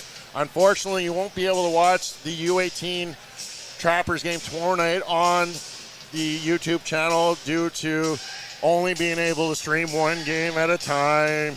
Oh, we can only get one game up, so we're going to have to put the Voodoos game up instead. So that's where we'll be this weekend, and then we'll conclude the weekend with a game here Sunday afternoon as the Barrie Colts come into town to play the North Bay Battalion. Lyndon, Battalion gave up a couple odd man rushes. I think that's going to be the key to start tightening up a little bit defensively. Yeah, that's definitely the message from Ryan Houlihan in the dressing room in that first intermission. As we see the Battalion coming back out onto the ice here. We'll get the second period coming up in just a minute, but that is definitely the message, to tighten up those odd man rushes, because that, to be honest, that is the only time I've seen the Steelheads really looking dangerous, is on those odd man rushes. And this Steelhead team, they've got some of the best top six forwards in the league. Owen Beck, Hardy, Schwint, Del Bel, Beluzo, Birdie. They can bury a puck at any time. You got to be aware when those 5 of the 6 guys are out there on the ice. You don't want to be given those opportunities, as we've seen already. They've put the puck in the back of the net twice already, and Dom DeVincente is averaging 2.4 goals against, so he wants to keep on that average. He can't really give up another one here. Yeah, the fortunate thing for the Battalion is their offense has made up for it. We see them dominating the play a lot in that first period, and really being able to pin in the Mississauga Steelheads. So they'll be looking to continue that kind of offensive caliber. As the whistle goes here, as the teams have come to center ice. Unfortunately, the clock in-house in the Memorial Gardens here is still not operational, so I will give it back to Derek to get the period going here. Yeah, as we continue without the clock, we got the same 10 skaters on the ice to start this second period, as this time Zito winning the draw all the way back cleanly into his own end as Hislop picks it up on the far corner. Petrov now off the boards looking for Zito, but it's just chopped away by the Steelheads. Nelson will pick it up inside his own zone. Goes cross ice for Hislop, chipped up ahead. The Battalion do get it across the Steelheads line, but they get it back out to the neutral zone. Von Richter will chop at it, send it down to the Battalion blue line. This time, Hislop sends it to his partner Nelson, looking far side for Petrov. Zito breaking through, it rolls in, and Lenders will hop on that for a quick whistle here in this second period. As I've tried to get a stopwatch going here so we have some idea of how much time has passed. But from what I've seen so far, if one period is enough, I've been liking the look of the new addition Zito on that line with Petrov and Tarasevic. I don't know if they had the opportunity to get a practice in or not, but that's a line that can be really creative with the puck. Zito likes to be creative. He likes to dish the puck, and we know from last year, Petrov likes to have that release, and we've been asking to see more of it, and that's something that we want to see Petrov get into doing as DeVincente comes out of his net to leave it for Christopoulos. Arnsby, his pass is deflected away by Del Blues, but skating in is Lucan. He'll send it in behind the net. First one there is Gordon up to the half boards. Schwint trying to get it down deep again away from some dangerous territory, and the Steelheads with a little bit of trouble finally do clear it as Gordon gets it up ahead for Schwint. He just chops it down into the troops' territory. Lucan in the far corner, way up ahead for Wakely. Wakely will take it across the ice, crosses the blue line, sends it to Jackson. He misskates it, but Wakely will pick it up. He sends a puck. Can't handle it with Lenders, but the puck cleared away by Del Balbaluz. Jackson picks up that loose puck in behind the net. Nelson in between his legs gets the shot off, but Lenders squares up to take that opportunity away, and the Steelheads will clear it all the way down the ice. No icing as it's waved off by the linesman on the far side. Hislop will start it up the other way. The Battalion going from the left to right, as we call it on the radio screen or the YouTube channel, in the new black jerseys, supporting the throwback to the Centennial days with that tank logo. Hislop loses the handle, and that will roll down on DeVincente, and he'll hold on to it for a whistle here in the second period. Yeah, we'll seeing another couple of chances there with the Steelheads getting a bit of a look at the Battalion zone, trying to play those long passes down the middle, and in that case, DeVincente just covering that one up. Face off to the blocker side of DeVincente. 17:34 left in the second period, as announced by public address announcer Bob Coles, as the Battalion will send that towards, again, Lenders can't handle it, and it's cleared away. The rebound gets cleared out to the neutral zone. Bloom will retreat inside his own zone. Up ahead for Jackson. He'll just send it in off the boards. In behind the goal it goes.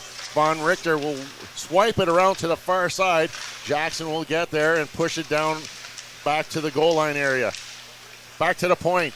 Lucan sends it down into the corner for Ertl. Ertl gets stopped off at the half boards. Bloom comes over to help out, but it's cleared away as Karmaris can't get it out. Still kept in. Lucan sends a floater into the near corner. First one there is Kyle Jackson. Centering pass. Bloom just can't handle it as he was forced to turn around and take it on his backhand. And coming away, that is Cook. Can't handle that pass from Karamissis, and it rolls into the corner. He sends it down behind the net. Lucan now with it. Battling there up ahead for precision. gets it up to Therian. Therian loses it into the skates as Ertl as they get tied up, and Lucan coming up to flatten a Mississauga Steelhead player. That was Zabeski going to the ice, and the Battalion will send it all the way down. Romani with a quick break. The behind the back pass goes off of a skate, and Zabeski will clear it off the boards and down into the troops' territory, where Christopoulos picks it up and sends it to the red line as it's just battling for it. Physicality continues to heat up as Zabeski tries to send a hit back, and the long pass, precision just getting a touch on that to eliminate the icing as he picks up the puck in the far corner.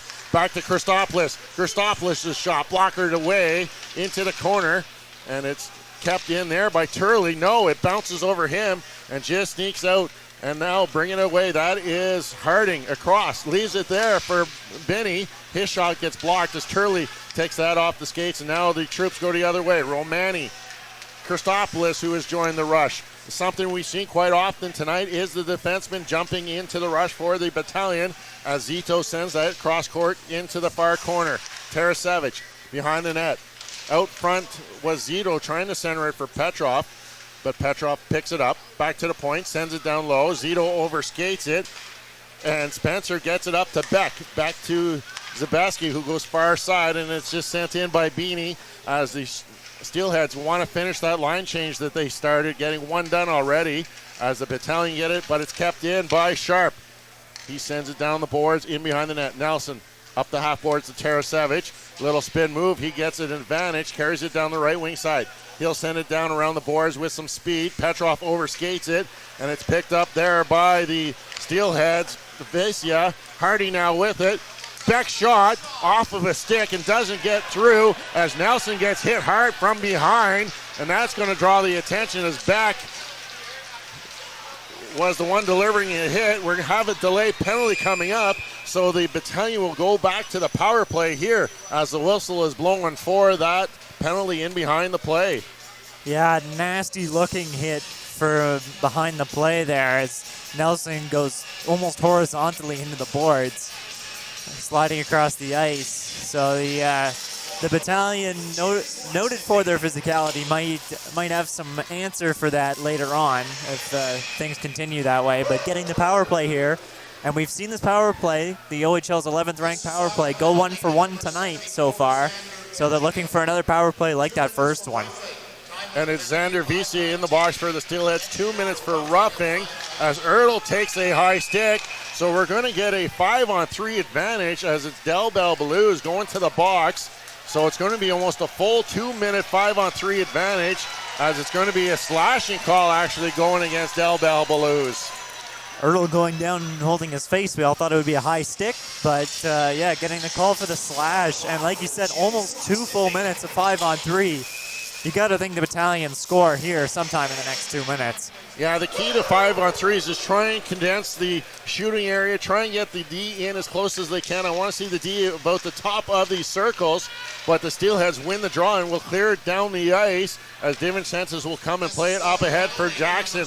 Battalion have numbers as they enter the zone. Bloom, backdoor pass for Petrov. He'll skate to the top of the slot. Jackson over the Nelson. That's exactly where you want those guys, at the top of the circle. Down low it goes for Bloom. Backdoor, it gets off of the stick of Sharp, and the Steelheads will clear it away as Uberti sends it down the ice. DiVincentis will stop that before it gets to the goal line. Nelson will start the rush up, goes across ice to Jackson. He'll carry it across the blue line. Carries it into the far corner, will take it in behind the net. Backdoor hand pass. Ertl, not expecting that. Petrov. Nelson now at the blue line. Petrov, who's on the dot, trade spots with Nelson. Jackson now back to Petrov. Nelson, that wasn't set up for his one-timer that he wanted.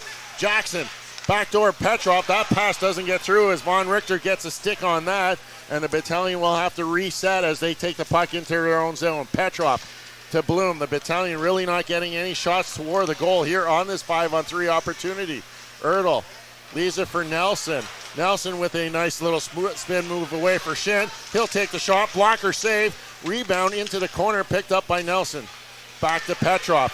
He'll take the shot. Just goes wide of the net. That rebound will come off the lively boards and come out to the neutral zone where Nelson will send it up ahead. They've got an opportunity, but they go in offside as a 2-on-1 was about to develop there. Yeah, looking like a golden opportunity on a power play that didn't do much, unfortunately, for the Battalion.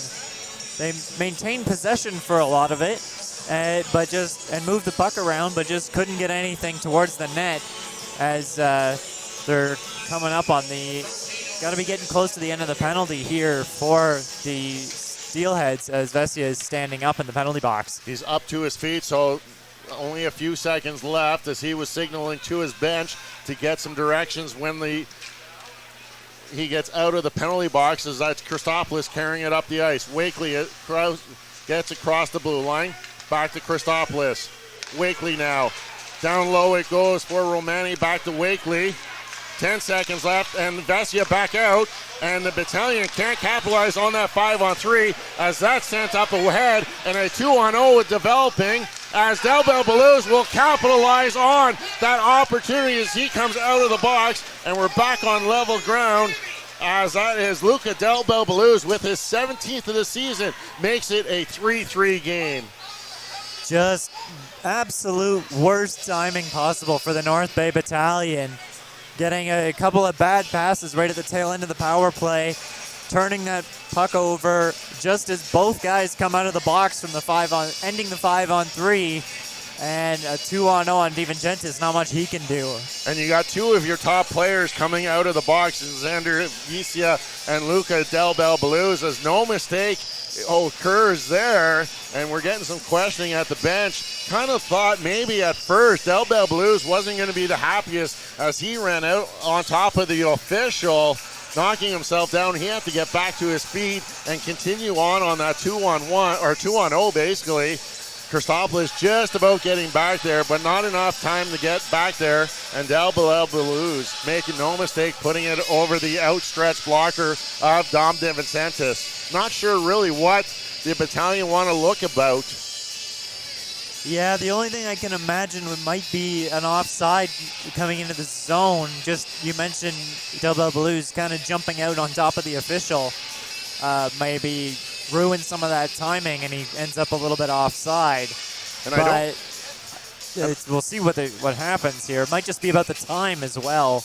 It is a good goal as they got the thumbs up from the scorekeepers in the penalty box area. So we do have a 3-3 game here now.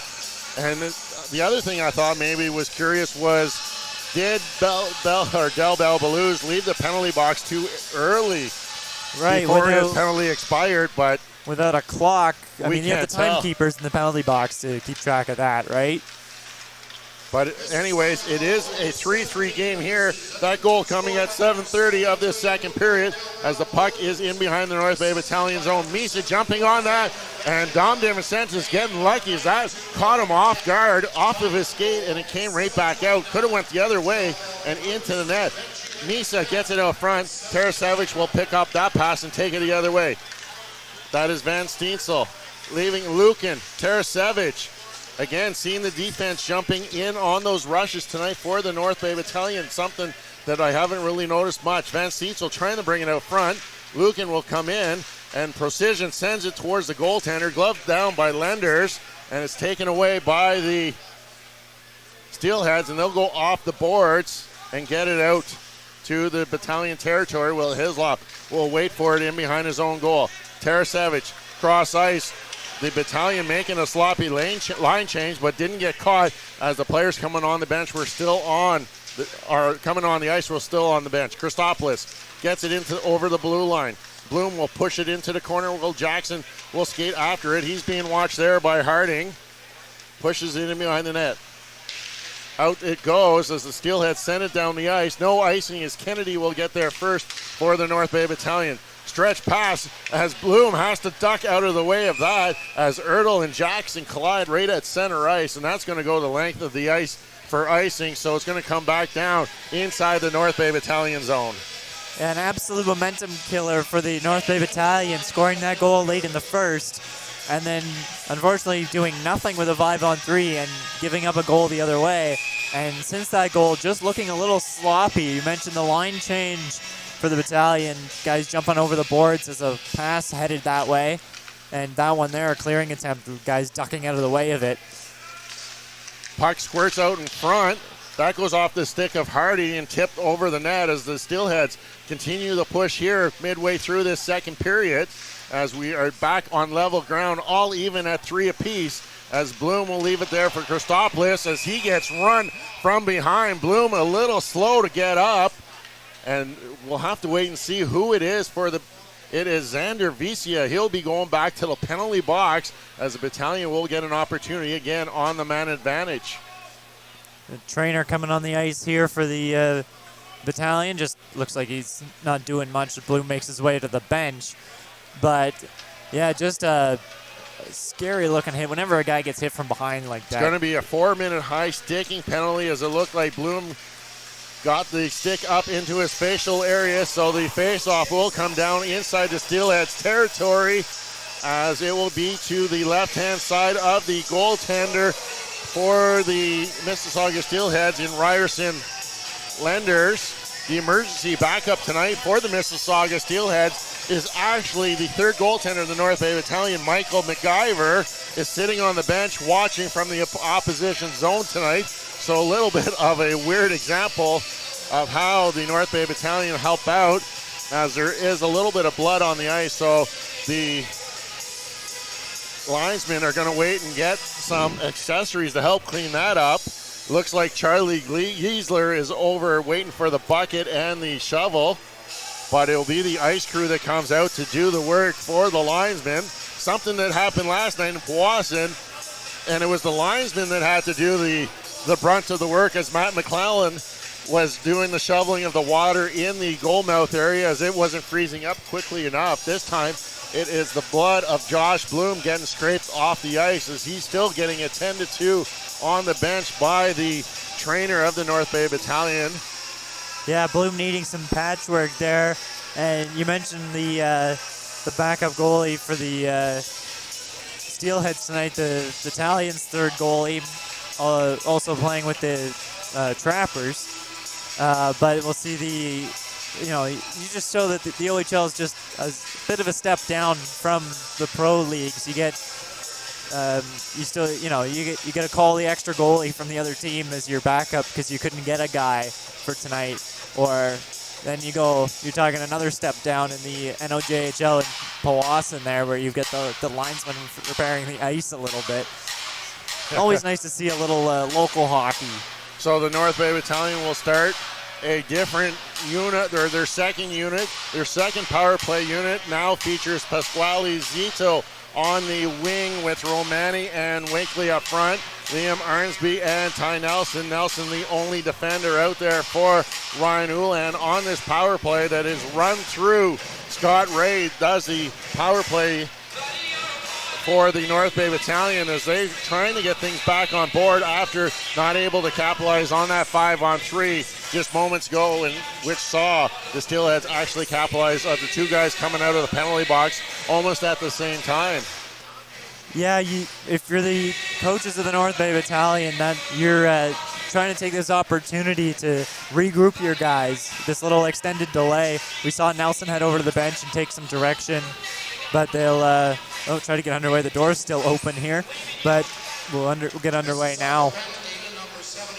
Battalion win the draw. Far side for Wakely. He looking to go down low, but that gets off of a stick as Wakely gets it back at the half boards. Down low for Arnsby. He's getting bothered really quickly on the boards as the Steelheads being aggressive. Arnsby will take that away and send it back to the point for Nelson. He collects it off the boards.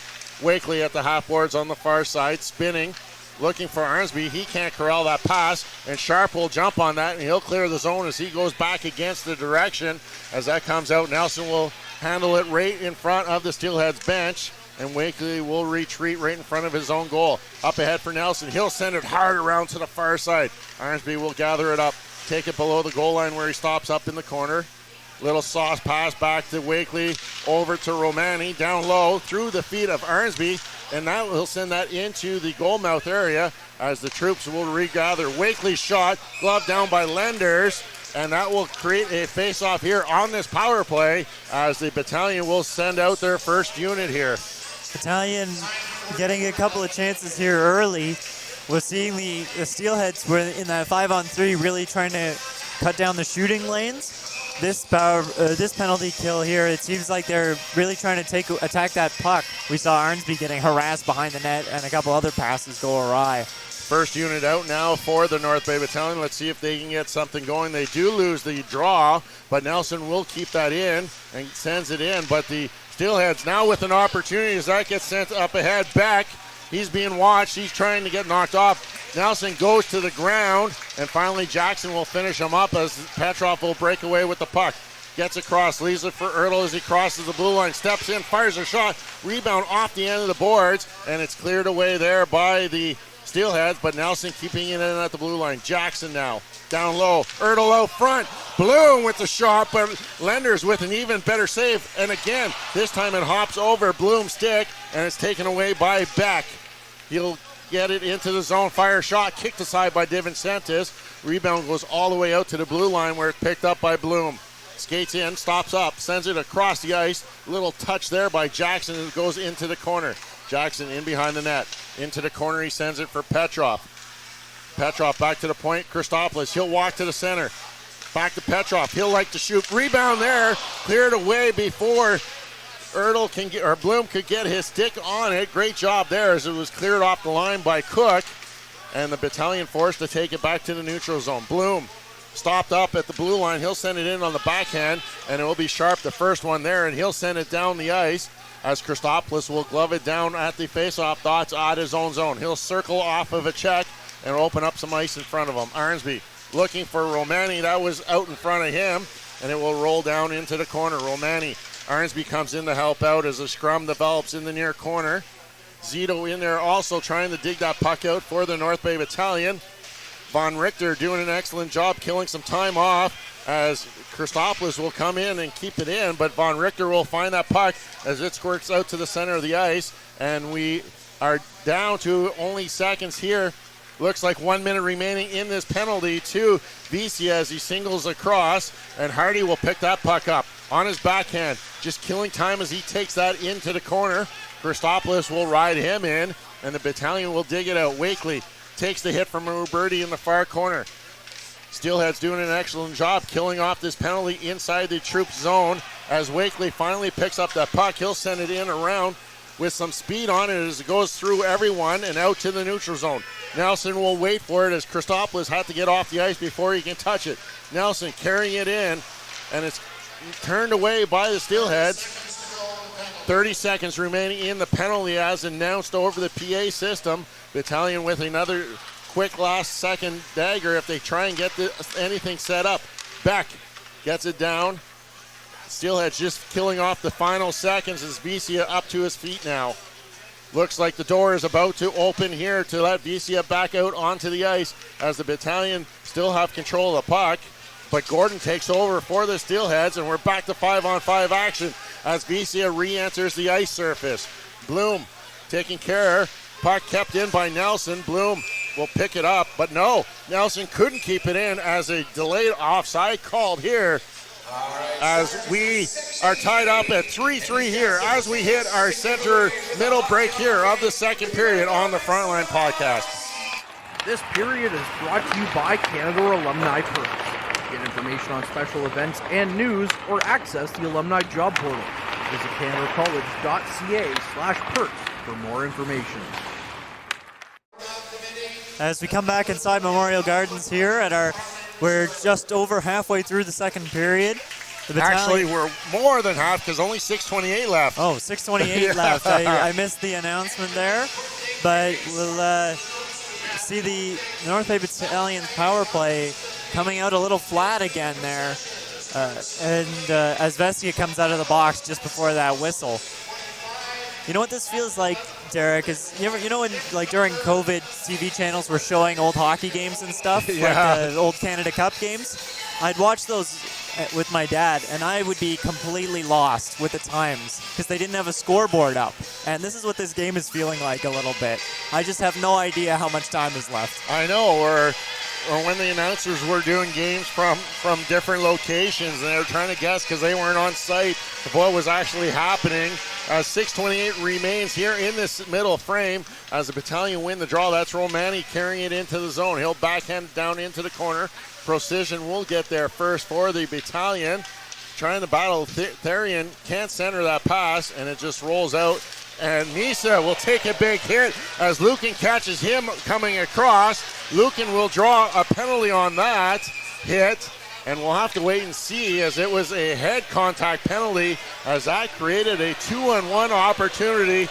And the officials really getting the booed, as that's the first penalty being called against the North Bay Battalion tonight. Yeah, the North Bay faithful, again, we saw some questions with the officiating on Sunday against Saginaw.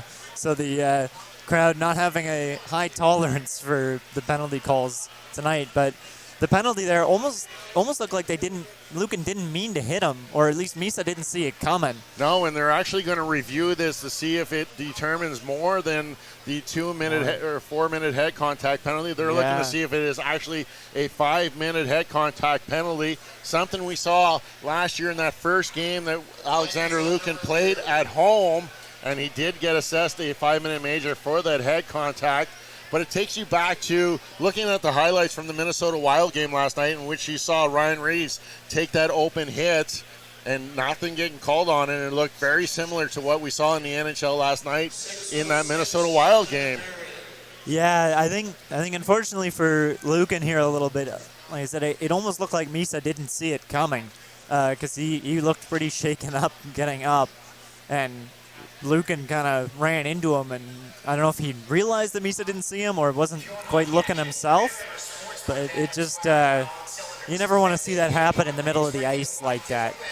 No, and a good thing is Luke Misa was able to get back up to his feet and exit the ice surface under his own power, so that might play a little bit into the eventual decision made, as both officials gathering around the tablet at the penalty box area, as nothing is yet to be determined, as the assistant captain, that's James Hardy, waiting for a call, and along with Liam Arnsby, the captain of the North Bay Battalion, waiting to get the final word, as they will get acknowledged first before it gets brought back to the players' benches, as that's one of the reasons and the duties that the captains have on their jerseys.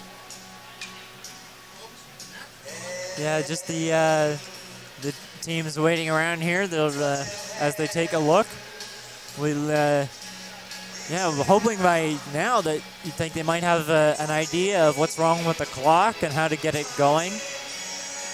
But unfortunately, we're looking at 8:30 on the clock, and that is not how much time is left in the second period. No, that's the time of the day. Taking a look around the OHL, I can get you up to date, as the Peterborough Petes are leading the Hamilton Bulldogs 7-2 in that game.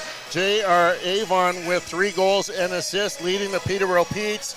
Connor Lockhart with 4 assists for the Petes in that game. And the other game tonight, the Windsor Spitfires are leading the Erie Otters by a score of 6-2. Just take a moment to see if anyone really doing anything outstanding on the score sheet. Matthew Maggio, 5 goals tonight for the Windsor Spitfires in a 6-goal game. Matthew Maggio, 5 goals, putting on a display there at home for the Windsor Spitfire fans. Looks like the OHL teams got into some Christmas candy early or something. We got a 3-3 game here, 7-2 and a 6-2. The Battalion, looking at those other scores, looking at the home teams dominating and maybe trying to emulate that themselves here. The Leafs find themselves now trailing the Toronto Maple Leafs by a score of 2-1 in New York. Jimmy Vesey, with his 4th of the season, has given the Rangers the lead in that game, as we are still under a lengthy review here at Memorial Gardens. The next game for the North Bay Battalion will be Saturday evening. They'll be in Barrie. That's a 7:30 start from the Sidelon Arena in Barrie. That's the front end of a home and home. The back end will be here at Memorial Gardens, a 2 o'clock start on Sunday afternoon. Elsewhere in the Frontline broadcast community, we have 2 games on tap tomorrow night as the Powassan Voodoos are at home to host the Espanola Paper Kings. That's a 7 o'clock start. Half the broadcast crew will be there. The other half will be here at Memorial Gardens as the U18 Trappers are hosting the Sioux Junior Greyhounds both Friday night and Saturday. The Friday night game scheduled for 7 o'clock and then a 2:30 start Saturday afternoon here. Unfortunately, only the 2:30 game will be showing on the Frontline broadcast channel, as we can only show one streaming at a time. So the Voodoos unfortunately getting the higher ranking, as we still are waiting for a decision here on the ice. It looks like they're just moments away, as it looked like one of the officials was about to take his headset off, but nothing yet. Coming up on the Frontline podcast this week, newest North Bay Battalion, Pasquale Zito, will join Courtney Kenny, and also on that will be Charlie Robertson. Robertson picking up his first OHL victory or shutout in a 5-0 defeat over the Ottawa 67s, as the tablet is being put away, the headset has been cleared away, and now here we're going to have to wait and see what the call is as the door opens and Alexander Lukin is skating across the ice. So it looks like he's going to the bench. So there is not even a penalty being addressed here after a lengthy delay, as the officials will have to go over and explain it to the coach of the Steelheads of why there was no penalty called upon it. That is James Richmond, the head coach and general manager of the Steelheads. A very quick discussion there, and then an even quicker discussion with Ryan Houlihan of the North Bay Battalion. The face-off will come outside the battalion zone, and it will be dropped right in front of us as the team's getting their respective players out onto the ice now. I imagine that's an easy explanation for the referees to Ryan Houlihan. No penalty? No penalty. Right. See, it was just like what we saw Ryan Reeves hit last night in the Minnesota Wild game. Shoulder right to the front of the chest. It just looked a little bit harder, as Lukin being the bigger of the two players against Luke Misa, as we're back underway here, and we'll see which way the momentum swings as Arnsby comes in and delivers a hard hit. Del Bell Balouz skating in, Vesio skating in backwards, shot there, back, and the net gets taken off the moorings again. Something that resulted in a penalty shot just in the final minutes last night, or last Sunday, against the Saginaw Spirit. Yeah, DiVincentis might need a day off from the gym or something, because he's done that a couple times in the last 2 games, just sliding across the crease to cover the corner of the net and knocking the net right off of its moorings. And that's one of the things when you train as goaltenders and when they get into the higher levels, especially as their weight increases, you teach the goaltenders to slide hard to the post and use the post for leverage to get strong pushes across the ice as the Battalion get it down the ice, as Harding is getting checked by Petrov, and now a call going against. It's going to be Petrov getting called for holding, so now the Steelheads will get their first power play opportunity of this game. Petrov giving it to the officials there as he's led to the penalty box.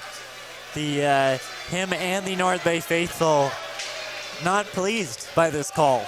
No, and that one cannot be reviewed, so it is a holding penalty against Petrov.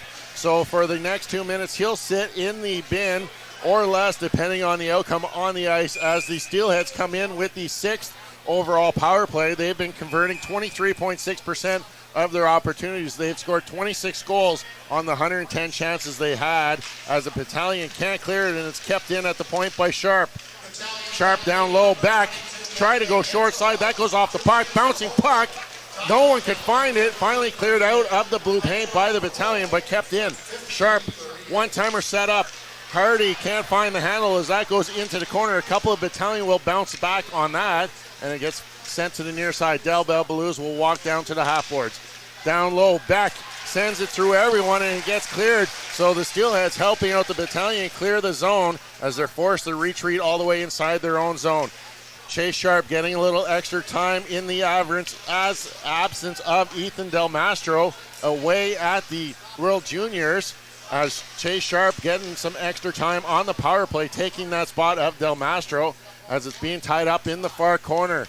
3 players from each team trying to dig that out. The Battalion just happy to keep it there as Christopoulos trying as hard as he can to pin that against the boards. And finally the whistle will happen and the face-off will come to the glove hand side of Dom DiVincentis.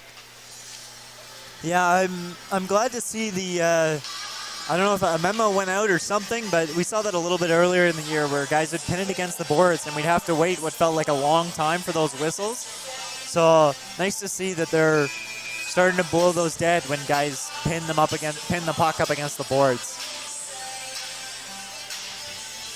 Face-off won by the Battalion. We'll see if Nelson cleared the zone and he is able to get it past the stick of Sharp and it rolls all the way down in behind the net. Lenders will come out and leave it there for Sharp as he starts the breakout, and picking up an errant pass was Josh Bloom.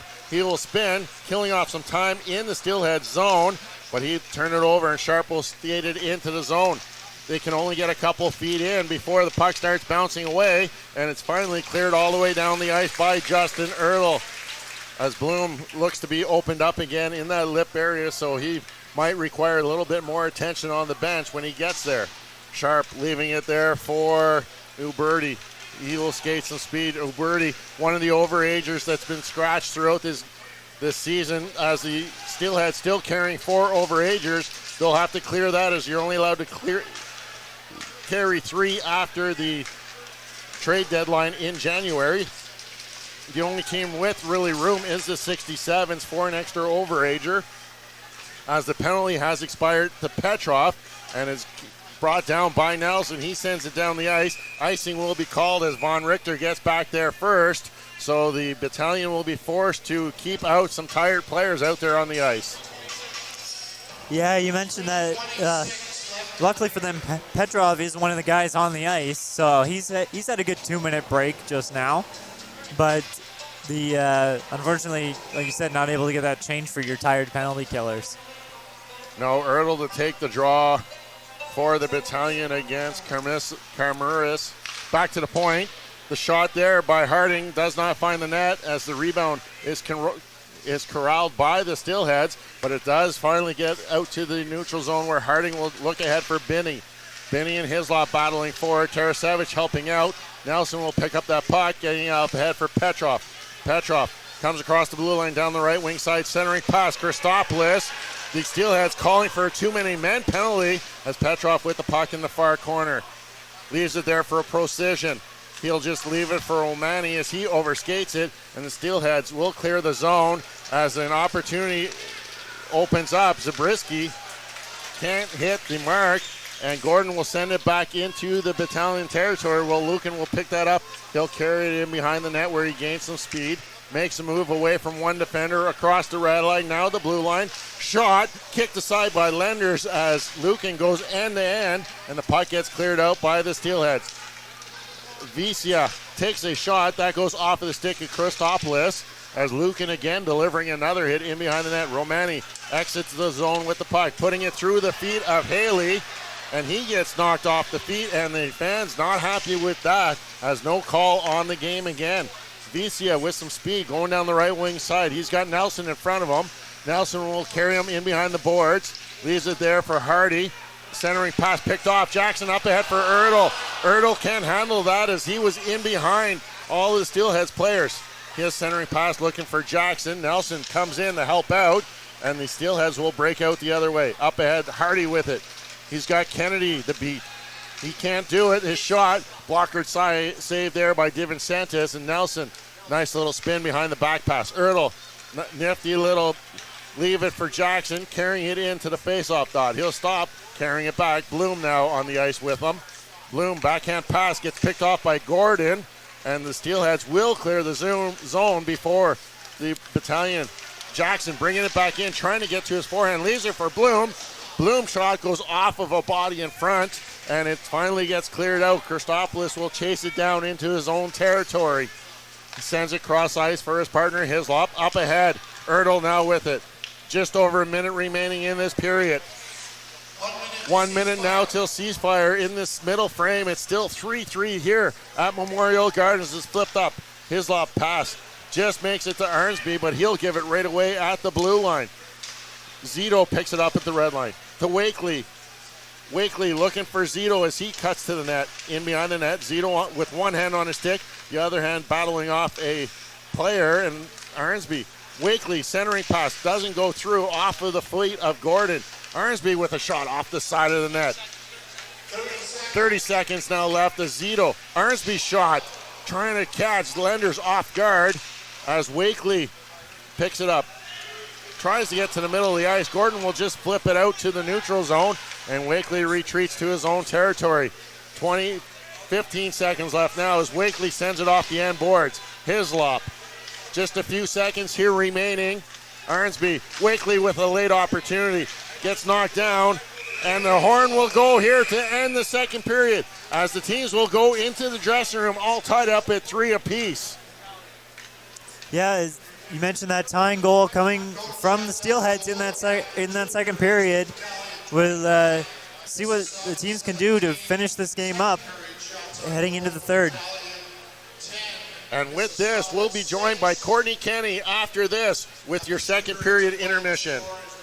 Average Joe's Eatery and Patio Bar is North Bay's only year-round lakefront restaurant. On the shores of beautiful Trout Lake, we have been serving delicious food and stunning views since 1999. Indulge in one of our delicious menu items or simply sit with a cocktail in hand and watch the beauty of Trout Lake before your eyes. Check us out online at averagejoes.net or visit us in person at 3501 Trout Lake Road, North Bay.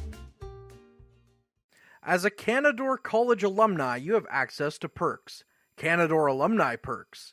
This is a lifetime membership that includes special access to great offers, opportunities to get involved, and so much more. Graduates can access discounts and special offers from businesses and hotels locally, across Canada, and internationally. Get information on special events and news, or access the alumni job portal. Keep in touch with Canadore's alumni office. Visit canadorecollege.ca/perks. Great things happen here. You rely on your vehicle to take you to the places that matter most to you. So bring your vehicle to the team you can rely on to keep it running at its best. Dave's Automotive Services. Whether you're getting your car or truck ready for the season with a tire change, making sure you're safe on the road with an inspection and certification, or doing your due diligence to keep your vehicle in tip-top shape with regular maintenance, Dave's Automotive Services has you covered. Expert troubleshooting, quality repairs, and time-efficient labor are the 3 stars of service you can expect when you bring your car or truck to Dave's Automotive Services at 411 Airport Road. Call 705-478-5544 and book your appointment today. The Frontline Podcast, Season 3. Courtney Kenny, Matthew Sucrum, Derek Lindemann, Bob Coles, and Ben Long bring you closer your favorite teams like never before. Covering everything to do with hockey in the North Bay area, exclusive interviews with the North Bay Battalion staff and players, expert analysis on the OHL, NOJHL, and more, keeping you up to date on all things Voodoos, Trappers, Lakers, and more. It's a new season, it's a new adventure. The Frontline Podcast Season 3. Available wherever you download your favorite podcasts. Tonight's broadcast is brought to you by Average Joe's Eatery. Average Joe's, where we want your experience here to be a happy one. 3501 Trout Lake Road. And we welcome you back inside North Bay Memorial Gardens for your second intermission action here on the Frontline broadcast. We're going to get it right eventually. That's what happens when you have to work for half the game. I'm Courtney Kenny. He's Lyndon Homecamp. Of course, Derek Lindemann's been taking you through the game play-by-play. We're going to go and look at the stats for that period real quick. Only one goal, Lyndon, and that was scored, unfortunately, by the bad guys, the Mississauga Steelheads. Although, as a Columbus Blue Jackets fan, I'm okay with Luca Del Bel Blue scoring a goal, getting his 17th of the season. And we'll be talking about him later, but Owen Beck picking up his 3rd assist of the game as well. Lots of penalties, though, my goodness, including one that they took a bit of time to review, and it didn't end up happening. So we got Xander Vecchia, who went off for roughing, Del Bel Belus, who went off for slashing, Vecchia for high sticking, Vecchia again, he got a double minor for high sticking, and then Matvei Petrov went off for holding, which I think was a bit of a makeup call, considering they had Lukin in the box, and then they took about 10 minutes to decide, is this a penalty or not? They didn't. Our colleagues on the Mississauga broadcast losing their minds over that. And then Alex Lukin coming in and not getting a penalty, and then Petrov coming in and getting a penalty seconds later. And when I see his thumb go over to the red button, I know Mr. Producer Ben Long's going to chime in with something here. So, from my point of view, Petrov actually did grab him and hold him right into the boards pretty well there. I mean, normally will they let that slide? I think so. Yeah. And that scenario where one side's maybe pretty incensed about a call that was just made against them, maybe that does inspire the refs a little bit to be like, okay, we're going to be a little stricter on this one. Yeah, I'd agree with that. That it definitely was a penalty, but whether that gets called in a normal sequence, maybe not. You let that kind of stuff go. But I think in that case, like Courtney said, to give one back a little bit after the long delay over the Lucan non-call kind of makes sense. Yeah, it just felt like that was kind of their way of being like, we're sorry, guys. Anyways, looking around the league, Peterborough really taking it to Hamilton going into the second intermission. They're up 7-2 right now. Whenever I see Hamilton on the losing end of something, it's A-okay with me. And the Windsor Spitfires also, at the end of the second period, are up 6-2 against the Erie Otters. So a couple of high-scoring games there, and I mean... Yeah, and as we mentioned in the break there, or during the review with Derek, guy for Windsor, Maggio, getting 5 of the 6 goals tonight. That's talk about having yourself a night. Yeah, the only other player to get a goal in that one is a former Battalion, Alex Christopoulos. So we have a couple of former Spitfires on this team, and Pascal Zito and Kyle McDonald, but we haven't seen Kyle McDonald in a little while. We're hoping that he comes back soon. So how much do you think Zito confuses the two brothers? Oh, probably a lot. He's probably, he played on a line with Christopoulos last year, right? So he's probably like, the only difference is when he gets on the ice and the one's behind him instead of being on the line with him. Dude, you're supposed to be up here with me. Oh, wait, no, right, yeah. How come you wear number 4? What's going on here? I mean, it's probably a little rough. I have to think, not that I really want to throw too much shade, I have to think that Pascal's feeling pretty good again, being moved up to North Bay after the situation in Niagara. I always think back to this, whenever a team kind of picks off what remainder of the meat is on a carcass of a team, I always think back to 2006 in the hockey news. Doug Waite was traded from the bottom feeding St. Louis Blues to the Carolina Hurricanes, and the hockey news had a little comic in there. It says, "Careful, Doug, you might get the bench from going from the bottom to the top so quickly," and he's all like shanked out and stuff, and that's how I feel whenever something like that happens. Yeah, I think he's probably happy about how that move went down. Yeah, for sure. I know you guys talked about it a little bit in the first intermission, but we got the debut of a new Battalion logo here this evening, and there seems to be some mixed feelings in the community about it. Yeah, I've heard some people, I've seen online some people seemingly unpleased about it. I think most people seem to like it, but there's definitely going to be some strong reactions the other way. Especially because it looks so much like the Centennials jersey. Yeah.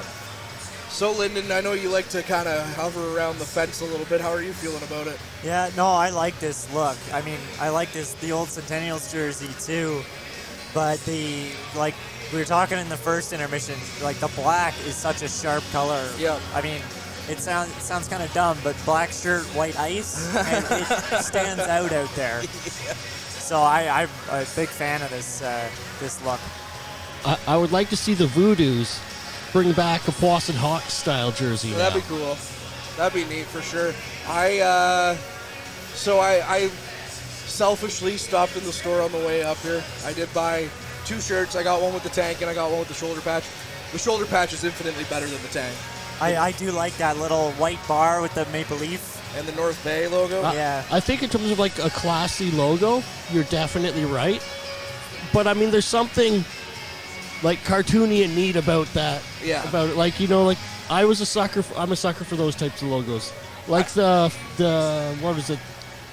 The Islanders jerseys that had the fisherman on it. Yeah. I like those. Hey, those are good jerseys. Yeah, those Fisherman's Friends jerseys. Yeah. That seems to be the theme tonight. That's the theme tonight. If you can't tell from some of our voices, had a bit of a rough week. But for me personally, this color, I think if it was a different color scheme, I wouldn't like it so much. But because it's that Centennials look, it really brings back that nostalgic feeling for me. Yeah. And it looks really good out there. It looks like phenomenal. I know black and gold is an overdone color in hockey. Yeah. But it's overdone because it's a good look. Exactly. It's classy. It's a traditional type look, right? And with I grew up with my early years here with the Hawks in Powassan and the Centennials in North Bay, black, yellow, and white jerseys. So it's kind of, it brings me back a little. Well, they will have a white version of the jersey as well. They did show that down in the store. Unfortunately, you can't get a replica jersey until next fall. Yeah, I saw that. That's kind of like, oh, come on. No, it's like a pre-order or something. Yeah, I don't know. But you can go down and get like T-shirts and hoodies and stuff, but the jerseys, for someone like me who likes to collect jerseys, that kills me inside. Now, I came here fully expecting to spend a lot of money. with the white jerseys, are they going to wear them? Like, is that going to become a thing, too, that they're going to have 4 jerseys? Yeah, because I think in the first half of the season, right, like, you're wearing your white jersey at home, and in the back half of the season, you wear your colored jersey at home. So I would see them wearing the whites at home here and there, and the blacks at home in the second half. Because most teams traditionally will only have one alternate jersey. Yeah. So to have 2 alternate jerseys after having no alternate jerseys for so long is strange to me. But then if you have, like you were saying, with the OHL has that where they flip it halfway through, so your home fans can kind of see both jerseys. So they had to make a special accommodation for the Steelheads to wear white tonight, so they could wear the black. So that seems interesting that if you have a white alternate for that reason, that you're not using it tonight, which would probably be one of the only nights they would use it. I'm thinking that they don't have it ready yet, the white one. That's what's going on. That might have happened. I don't know. Or it's just for sale in the store. Like it's just the dark ones are always the most popular thing, right? Yeah. So I could see they'd want to debut that. I'm not really a big fan of white jerseys myself. Like all my Blue Jays jerseys are all the blue ones or the new blue ones. Like I'm not a fan of the whites. So when it comes to the Battalion, I do have a white Battalion jersey, but I like the green more, stuff like that. So I always like the second half of the season for that. But we can complain about jerseys all we want on the second half of this intermission show, because right now we're going to take a quick little break here and thank our wonderful sponsors, and we'll be right back on the other side of this. Meals are a special time for families to gather, share their day, and spend quality time together. Those dinners are made extra special when you add tropical produce found in the markets and grocery stores that carry La Huerta imports. La Huerta knows the importance of family, so they know which quality products make the best quality meals for your customers, whether it be Mexican Hass avocados, Brazilian figs, Ecuadorian red dragon fruit, or something just as exotic and special. To get your supply of the best tropical produce at competitive prices with brands buyers trust, contact La Huerta Imports at 705-752-1478. Community engagement is one of our core focuses at McDonald's. The key is finding the right people who are passionate about the same things we are, helping kids be kids. McDonald's proudly supports local organizations such as the North Bay Regional Health Center Foundation, Big Brothers Big Sisters, One Kids Place, the Children's Aid Society, and Ronald McDonald House Charities. Stop by McDonald's on 1500 Fisher Street, North Bay, to see how we can serve you and the community every day. Hey there, I'm Mike the Financial Advisor. When you strip it down to its core and you take away all the industry jargon, I help people solve financial concerns. So if you're concerned that you'll never save enough to retire comfortably, or that your kid is going to graduate post-secondary $40,000 in debt, or maybe even that life is going to take a really unfortunate sideways turn and somebody is going to have to open a GoFundMe page for you and your family, I can help you prevent all of those things from happening. If you want to see how, you can find me on Facebook, Instagram, and TikTok. Just do a search for Mike the Financial Advisor. You should find me.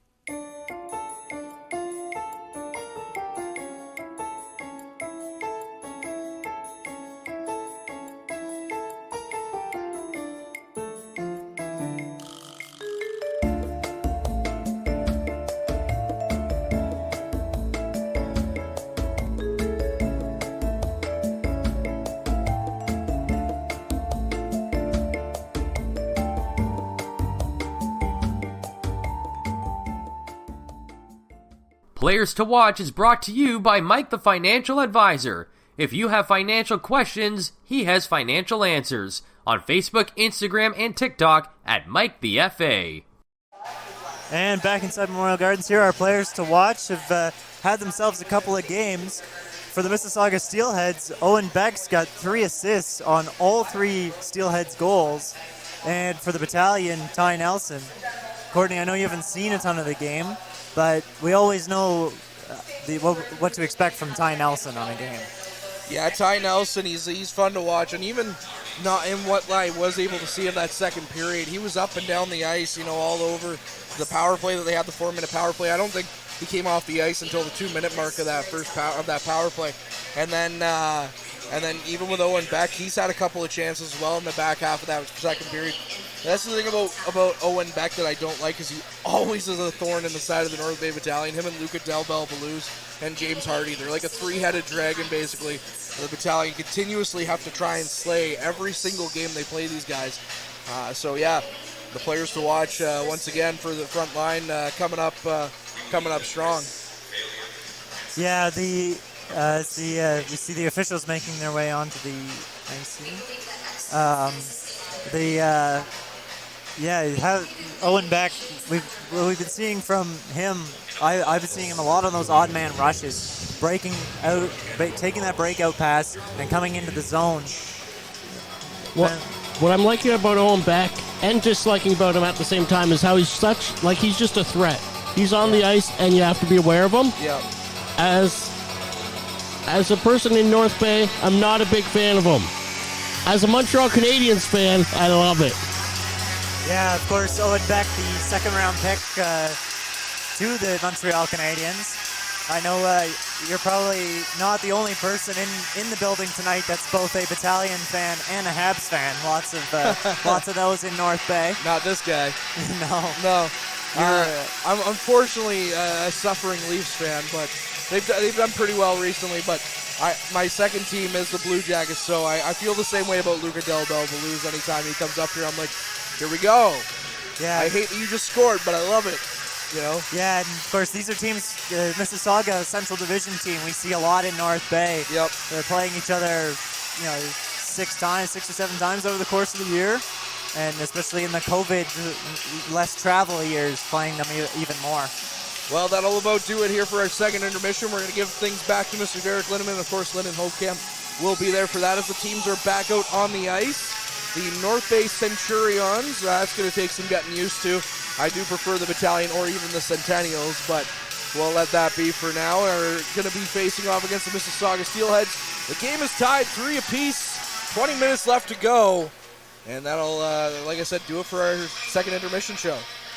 This period is brought to you by Canada Alumni Perks. Get information on special events and news or access the Alumni Job Portal. Visit canadacollege.ca/perks for more information. As the clock strikes 9 o'clock, the third period is underway here from North Bay Memorial Gardens as we continue without a clock here. So both shots and the game time we have really no knowledge of until it comes from the playing surface as that puck gets cleared into the North Bay Battalion bench. I'm Derek Lindeman alongside Lyndon Hopecamp for all of your third period action here tonight on the Frontline broadcast. Yeah, as we come into the second period here, the Battalion notably 4-0-0 when going into the third period tied. So we'll see what they can keep that record alive.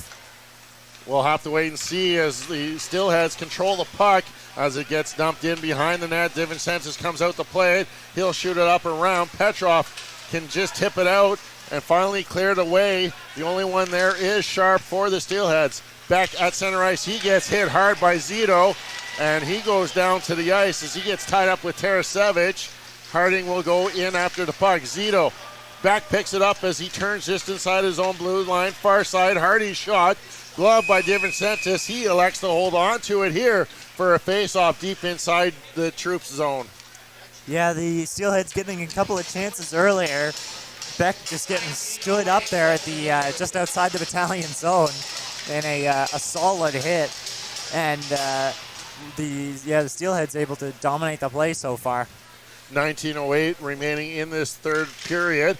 Battalion win the draw. Christopoulos trying to just send it up ahead to Wakely off the glass. He'll send it down in behind the Battalion going on that forecheck.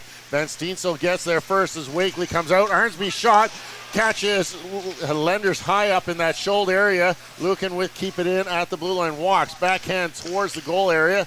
Van Steensel just knocks down the Harding defender as the Steelheads break out. Uberti will flip it into the cross corner. The bounce off the boards. Looking for it was Schwint as Del Bell Blues battling for it. Schwint levels Arnsby from behind. That was a pair of 11s getting together there on that hit.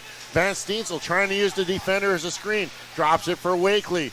Wakely sends it in behind the net. Picked up there by Gordon. Arnsby intercepts that pass. Nelson near side for Hislop. Walking backdoor. Tipped in by Wakely as Lenders will make a pad save. Wakely trying to bring that out front. Del Bell Blues will just pin him up against the boards. As the Steelheads trying to work it out, Hislop will come down from his point position and just push it in behind the net where Uberti will pick it up for the Steelheads. He stops. Just overskating it was Jackson as Schwint will take it out of the zone for the Battalion. He'll gain the red line. At the end of his shift, will dump it in and go for a line change. Jackson puts it back for Hislop. His pass gets intercepted by Misa as Karamista out front. Cook all alone. He just fans on it and it goes wide of the net. Hislop gets it out ahead for Jackson. He's got Bloom with him. Jackson to his backhand. Rolls into the corner where he'll chase after it. Misa gets there first for the Steelheads. Up ahead for Karamiris. And the Steelheads clear it away on the far side. Cook with that beautiful opportunity just seconds ago sends it in cross corner. And the Battalion can't clear the zone as it's kept in by Misa. Into the corner it goes. Karamiris and Kennedy tie up in the corner. Cook spins, tried to get it towards the net, but it goes off of a foot down into the corner again. Jackson comes away with it for the Battalion. Ertl gets it up ahead from Bloom. Bloom all alone as he flips it in as the rest of his teammates have already left for a line change. So allowing time to set up. That's Sharp. Up ahead for Karamissis. Leaves it for Beck. He enters his own with the speed. Procision will pick his pocket. And Tarasevich trying to gain that corner on the left wing side. Into the corner he goes. Procision comes down to help him. Still battling for it in the far corner. Procision and Tarasevich for the Battalion battling as it gets to the point. Romani has it knocked off his stick. And Christopoulos is forced to go into his own zone to start the breakout again.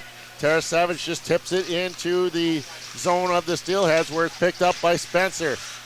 In front, the bouncing puck goes. Corral finally there by Beanie. He sends it off the end boards as it comes out in front. Devin Sanchez leaves it for Christopoulos as he sends it around the boards. Christopoulos forced to turn back. He's being watched by a pair of Steelheads, and he sends it into one of the white shin pads. Finally, he gets cleared out. Von Richter has his carry backed in by Struthers. Into the corner goes Petrov. Nice little reverse play for Hislop. Hislop at the dot, looking up ahead, but it's picked off there by Vicia. He just steps out of the way of that check by Therian, who breaks the stick on the way. Cross ice for Vicia, looking to go back door. Zito now picking up, sends in Therian. Zito, he has his stick lifted, and it's Hardy going the other way with it. Vicia now with it. Behind his back for Hardy. Hardy backdoor for Gordon. Gets it up ahead. Sent across the ice by Beck, and it's picked up by Zito. He's got Wakely. Wakely enters the zone on his backhand as he's trying to force a contender off. Nelson with the slapper. Catches Lenders up high, and he'll hold on to it for a whistle here.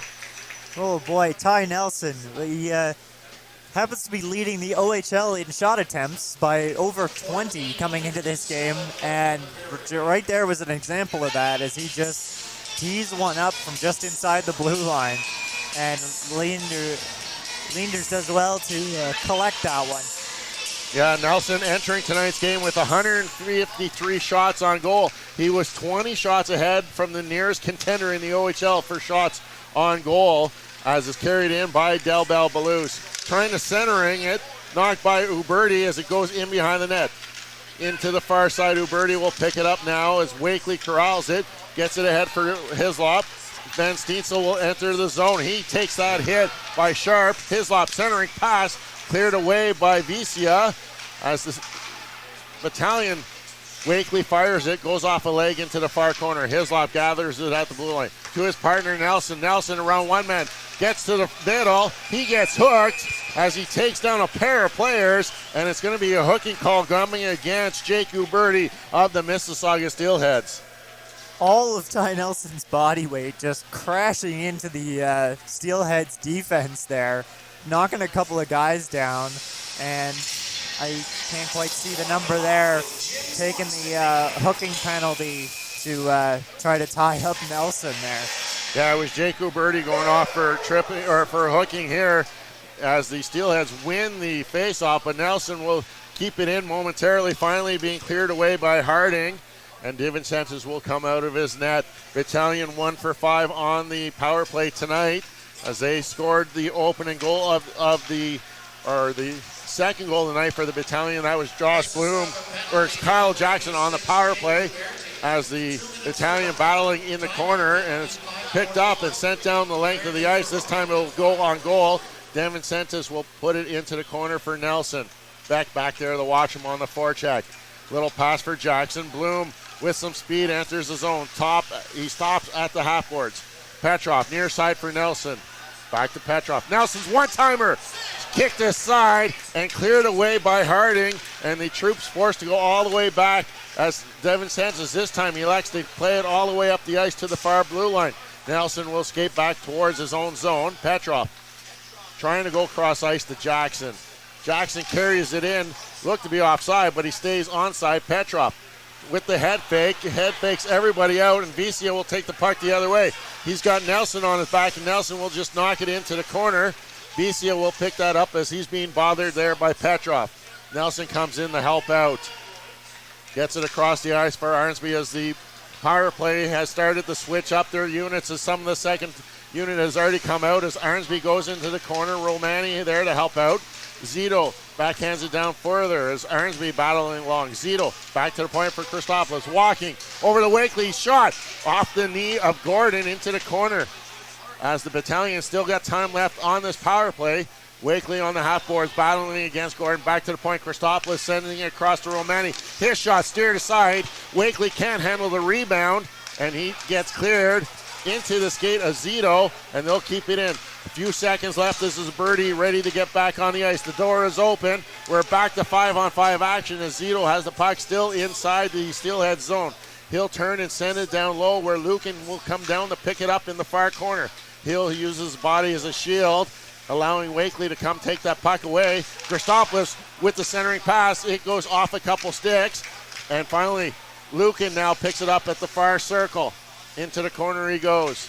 Still battling for it. Arnsby comes to help out.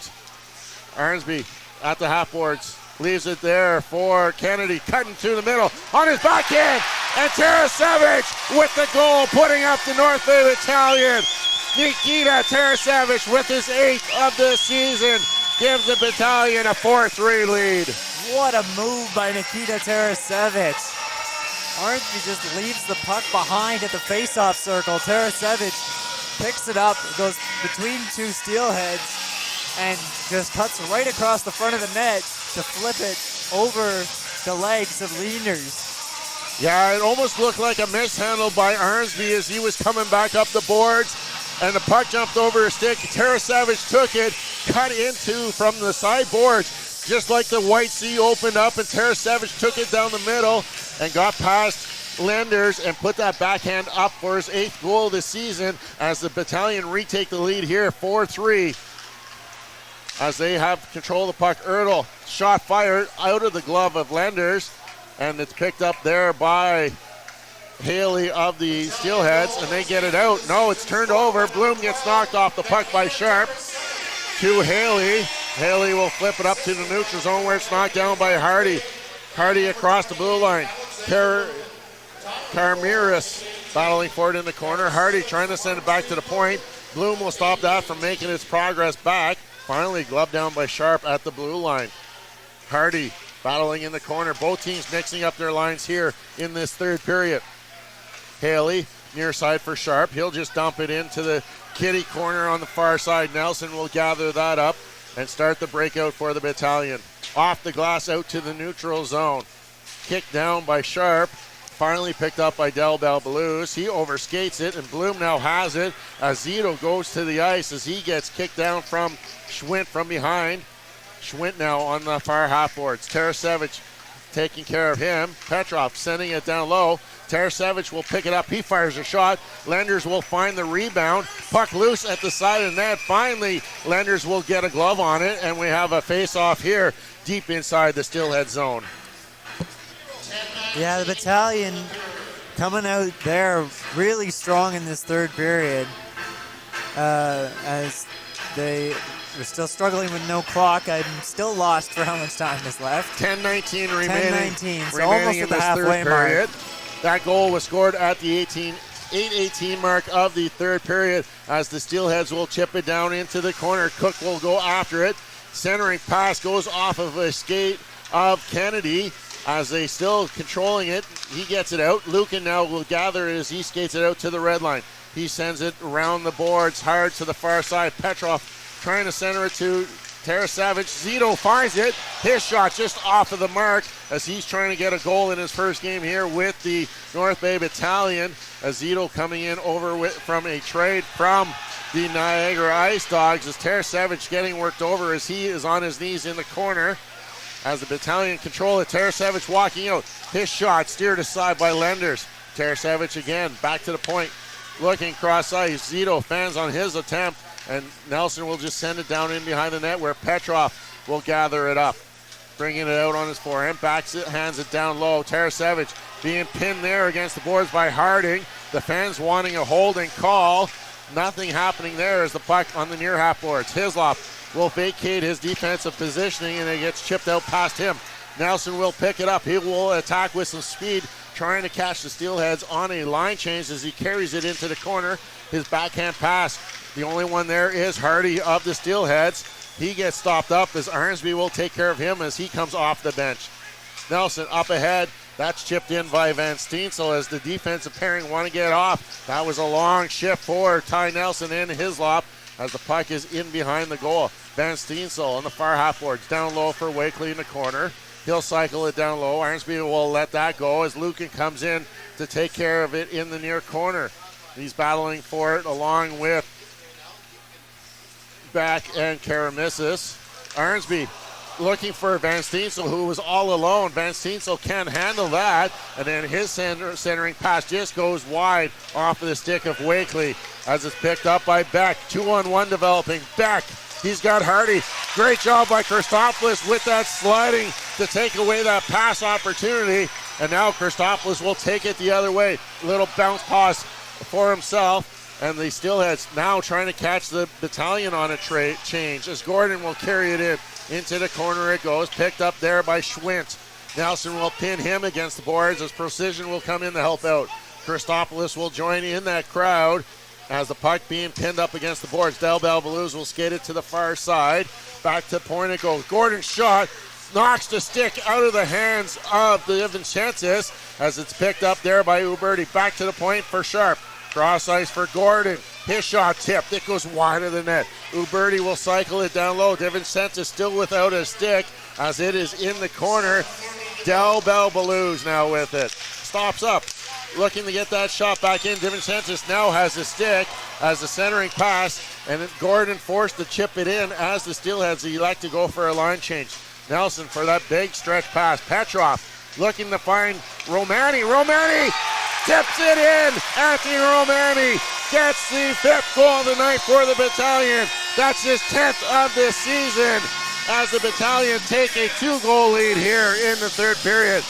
Romani's 4th goal in as many games for him there. Petrov took a hit there as he tipped the puck forward to Romani, and looking like he's leaking a little bit, so he's going to get some work done on the bench.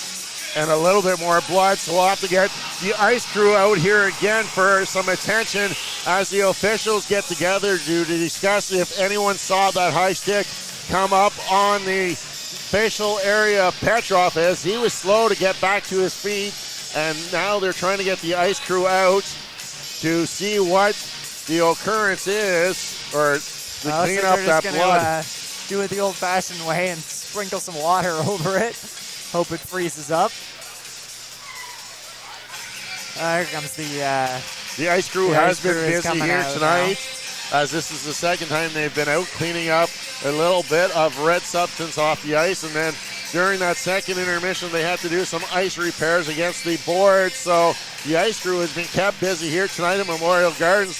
What more can happen here at Memorial Gardens? A lot of firsts for going on at the Gardens. First, the North Bay Battalion come out in new uniforms, and then the clock doesn't work. Now we see the ice crew getting some extra attention. It's a 5-3 lead as that goal came at the 12:57 mark. So there's 7 minutes and 3 seconds remaining as the puck rolls down on net as Lenders will steer it into the corner. Vicia will carry it out looking cross ice. And that is Cook with an opportunity. Cook's shot just goes wide of the net as he was looking for that far side.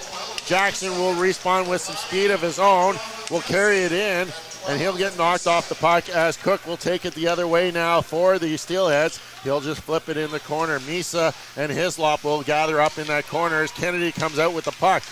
Loose in front, backhand. That Vicia's shot just goes wide of the net. An opportunity there to cut into that Battalion 2-goal lead. Cross ice, sharp shot.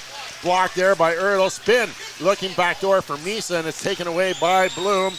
Doing some work in the defensive zone as Jackson ahead for Bloom. Bloom will score his second of the game as Josh Bloom puts the troops up by 3.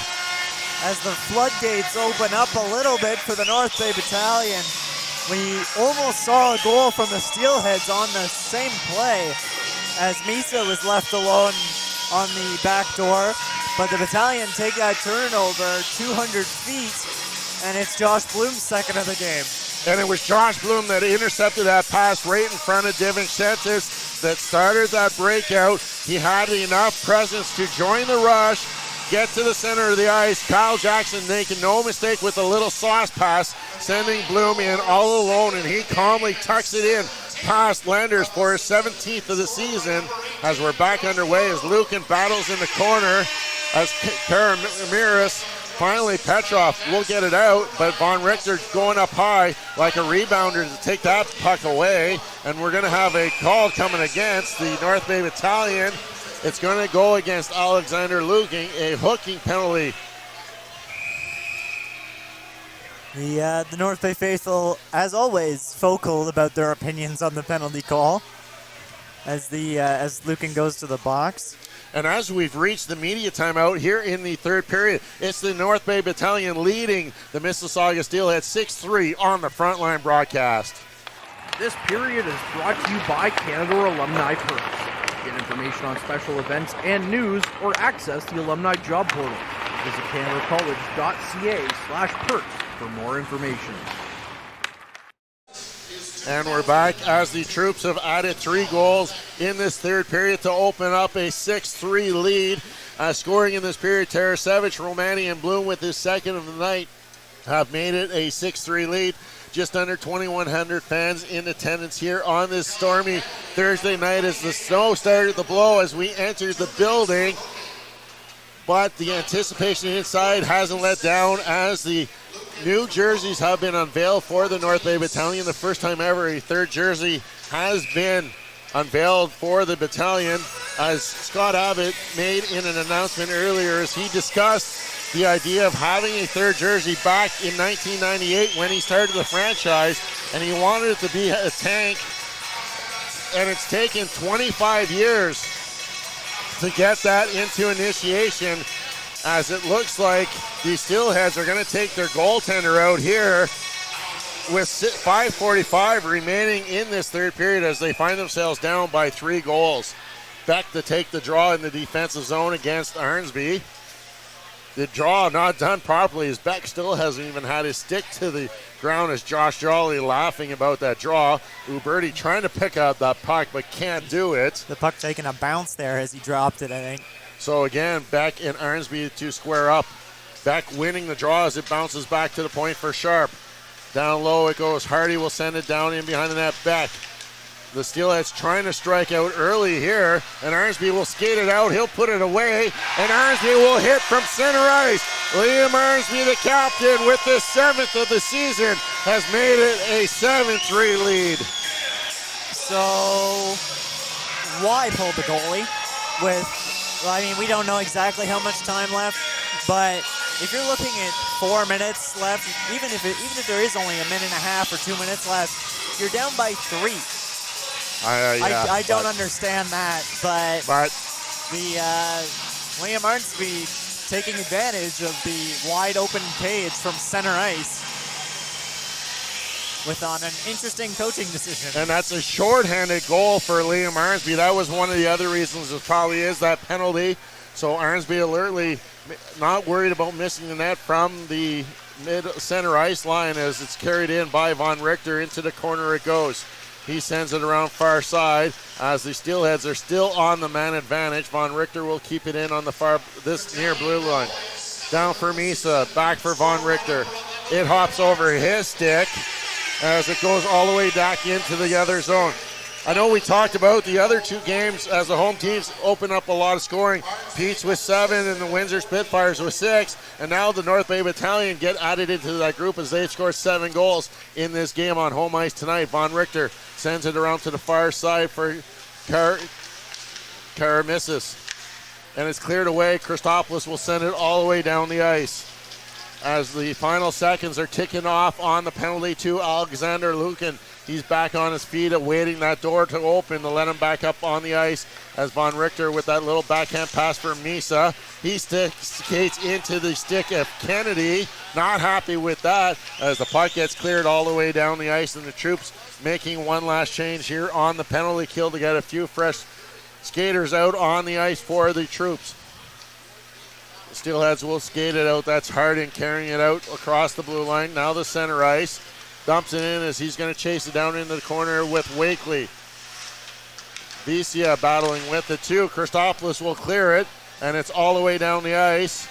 And the door about to open as Lucan will rejoin the troops, and we're back to 5-on-5 action here as the troops take a 7-3 lead with a shorthanded goal there. Arnsby with the shorthanded goal as it gets cleared into the near corner. Beck.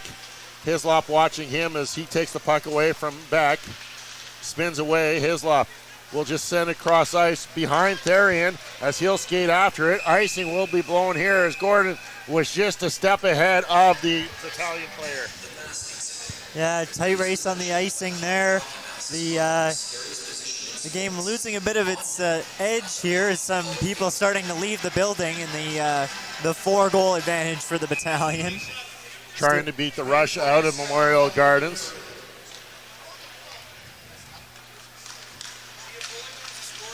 The Steelheads win the face-off.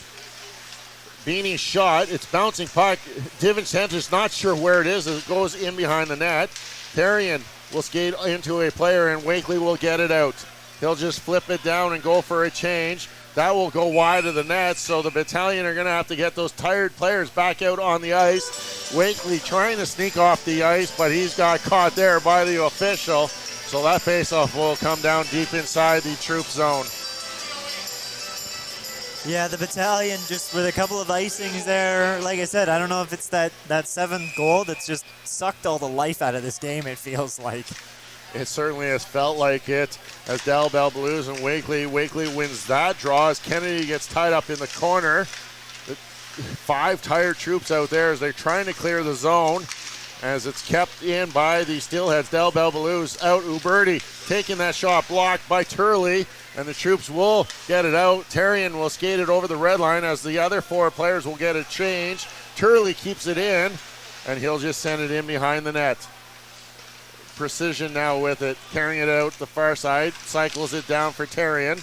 In behind the net he goes, centering pass off the skates of Gordon. He gets it back, still trying to battle as Gordon takes that away and will skate it out. Sends it across the ice for Uberti. Looking for Schwint, it's behind him, and he'll just send it down low where Turley will be alert to intercept that pass, sending it across the ice. out of the reach of Tarian, and the Steelheads will take it the other way. Del Balbalous kick save, rebound there. Lucan will get his stick on it, and that will go up in the meshing as Lucan and DiVincentis exchange high fives. Yeah, DiVincentis appreciating Lucan bailing him out a little bit there. I guess bailing him out maybe isn't the right word because DiVincentis got hung out to dry on the 2-on-1. But Lucan making the save for him there, so DiVincentis appreciating that. Just over 2 minutes here to play in this OHL contest tonight as the North Bay Battalion lead the Mississauga Steelheads as Tarasevic taken away with some speed. Shot, glove save, bouncing puck in front, gets cleared out to the neutral zone where Hislop will gather it up at the red line and take it back into his own territory. Up ahead for Petrov. He'll just give it back to Hislop. He didn't like what he saw, so he just wants to reset this offense. Lucan off the end boards behind his own net to Hislop. He'll start the rush up. Zito makes him move around one player. Finds Petrov on the far side, looking for Zito as he goes to the net, and the Steelheads will break away, over-skating it as Tarasevic takes that away, and the teams just exchange turnovers as the bouncing puck in the neutral zone. Tarasevic falls down. Karamiris now with it, looking to go on. Shot off the end boards. 90 seconds remaining in this period. Haley's shot goes wide of the net as it's picked up by Lucan. Hislop. Those two have been out for quite some time here in this third period on this shift. Zito off of a leg will get it out. He's going to go for a line change. Gordon. 1 minute now remaining in this third period as Haley gets it up ahead, and it's just tipped in by Zabeski. That will roll down in behind the net. Hislop hasn't been able to get off yet, and he clears the puck, so he's going to go to the penalty box for that delay of game. That's one way to get off the ice, is put it over and go serve 2 minutes in the sin bin. Yeah, that's unfortunately not the best way to get a bit of a break for a tired team, but Hislop just getting a hold of that puck and firing it right into the mesh behind the glass here. We'll see the Battalion shorthanded for the remaining 45 seconds or so of this game. Unfortunately, I don't think it's going to mean too much for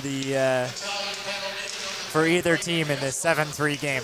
Hardy pushes back Del Balbalous down low. Schwint will push it towards the goal. Beck, Armsby will gather that up and send it down the ice as the Steelheads will take it all the way back to reset. Harding in behind his own goal, setting things up, carrying it through the center of the ice. Still has it on his stick as he makes a move on his backhand, gets across the line. He gets taken out by Christopoulos. Beck will take that loose puck down. Hurdle clears it but can't get it past Del Balbalous. Schwint spins just wide of the net. That his shot goes and it's cleared down the ice off of a high stick. So when the Steelheads touch it, the whistle will go as a high stick gets called as it was knocked down with a high stick back inside the Battalion territory. But the face-off will come down to the right of Ryerson Lenders. 7 seconds, the announcement there, it sounded like. Well, I wonder, this is where I'd be interested to see if hockey could ever take one from a sport like football, where you just play like that, the high stick. Doesn't really matter as it gets cleared down the ice, and you just let the last few seconds run off the clock. And the Steelheads will just dump it out. Kennedy will take it, and with that, the horn will go to sound the ending of this game. The Battalion come with 4 goals in the third period, and they go away with a 7-3 victory here against the Mississauga Steelheads. An absolutely huge third period for the North Bay Battalion as they take the first of 3 games against tough Central Division opponents with a big one here. Exactly. When we come back on the Frontline broadcast post-game show, you'll hear both me and Lyndon again when we return to the Frontline broadcast. Average Joe's Eatery and Patio Bar is North Bay's only year-round lakefront restaurant. On the shores of beautiful Trout Lake, we have been serving delicious food and stunning views since 1999. Indulge in one of our delicious menu items or simply sit with a cocktail in hand and watch the beauty of Trout Lake before your eyes. Check us out online at averagejoes.net or visit us in person at 3501 Trout Lake Road, North Bay. As a Canadore College alumni, you have access to perks. Canadore Alumni Perks. This is a lifetime membership that includes special access to great offers, opportunities to get involved, and so much more. Graduates can access discounts and special offers from businesses and hotels locally, across Canada, and internationally. Get information on special events and news, or access the alumni job portal. Keep in touch with Canadore's alumni office. Visit canadorecollege.ca/perks. Great things happen here. You rely on your vehicle to take you to the places that matter most to you. So bring your vehicle to the team you can rely on to keep it running at its best. Dave's Automotive Services. Whether you're getting your car or truck ready for the season with a tire change, making sure you're safe on the road with an inspection and certification, or doing your due diligence to keep your vehicle in tip-top shape with regular maintenance, Dave's Automotive Services has you covered. Expert troubleshooting, quality repairs, and time-efficient labor are the 3 stars of service you can expect when you bring your car or truck to Dave's Automotive Services at 411 Airport Road. Call 705-478-5544 and book your appointment today. Welcome back to the Frontline post-game show where the North Bay Battalion has defeated the Mississauga Steelheads by a convincing score of 7-3. Let's take a look at how the scoring went for tonight's game. Getting things started for the Battalion, Josh Bloom, his 16th of the season at the 5:22 mark from Paul Christopoulos, and James Hardy tied things up just over a minute and 11 seconds later as he scored his 18th of the season from Owen Beck and Finn Harding. And then 34 seconds later, they take the first lead of the game as Xander Vicia, his 4th of the season from Owen Beck and James Hardy at 7:07. And then before the first period ended, Kyle Jackson scored his 18th of the season at 12:54. Bloom and Petrov with the assist on that goal.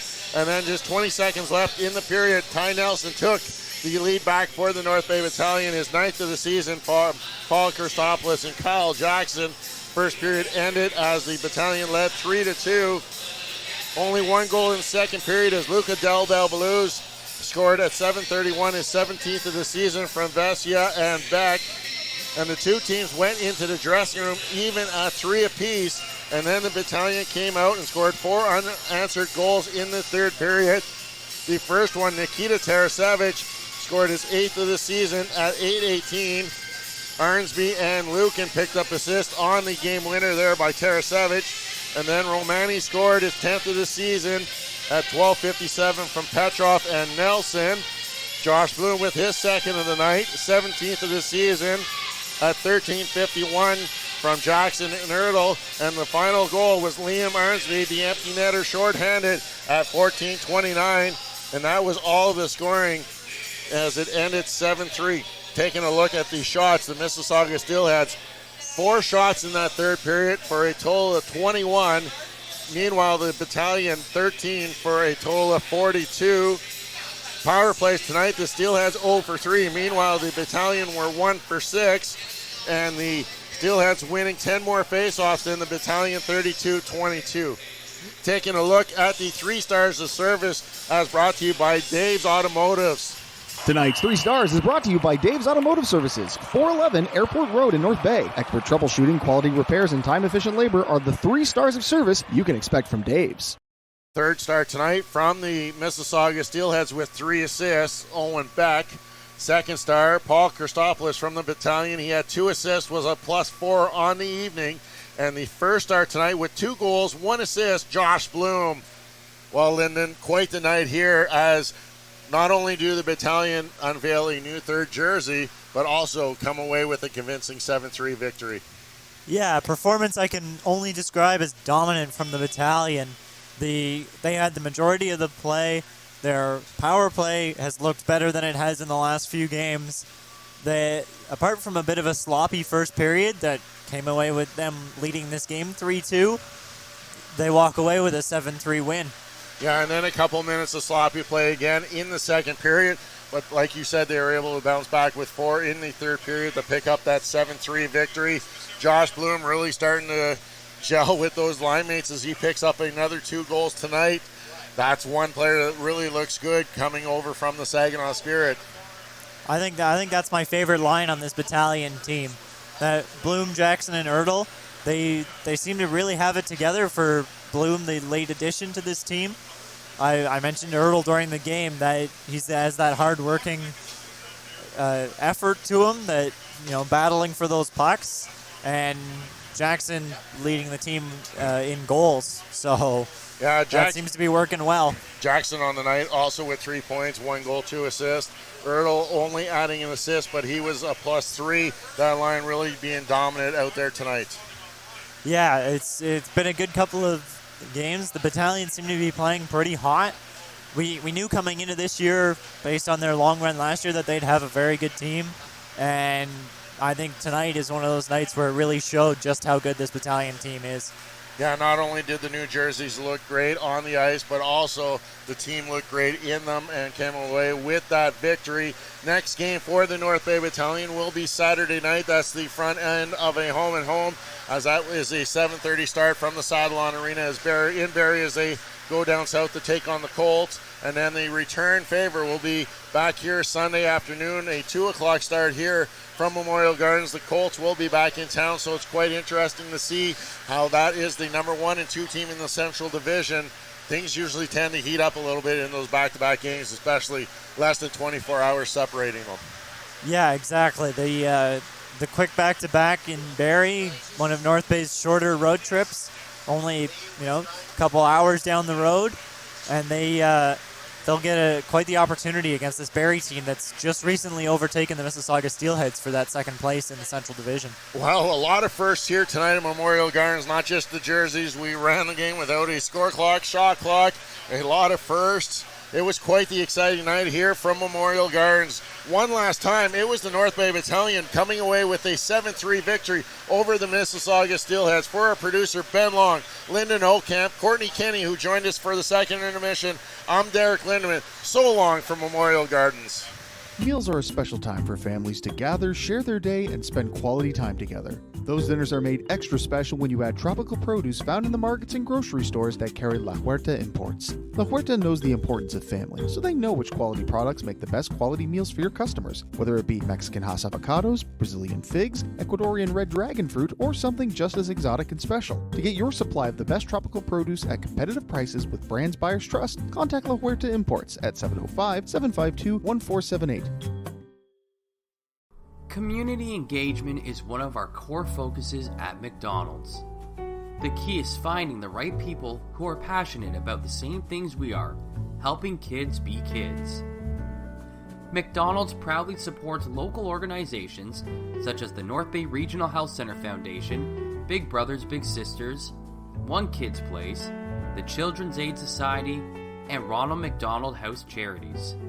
Stop by McDonald's on 1500 Fisher Street, North Bay, to see how we can serve you and the community every day. Hey there, I'm Mike the Financial Advisor. When you strip it down to its core and you take away all the industry jargon, I help people solve financial concerns. So if you're concerned that you'll never save enough to retire comfortably, or that your kid is going to graduate post-secondary $40,000 in debt, or maybe even that life is going to take a really unfortunate sideways turn and somebody is going to have to open a GoFundMe page for you and your family, I can help you prevent all of those things from happening. If you want to see how, you can find me on Facebook, Instagram, and TikTok. Just do a search for Mike the Financial Advisor. You should find me.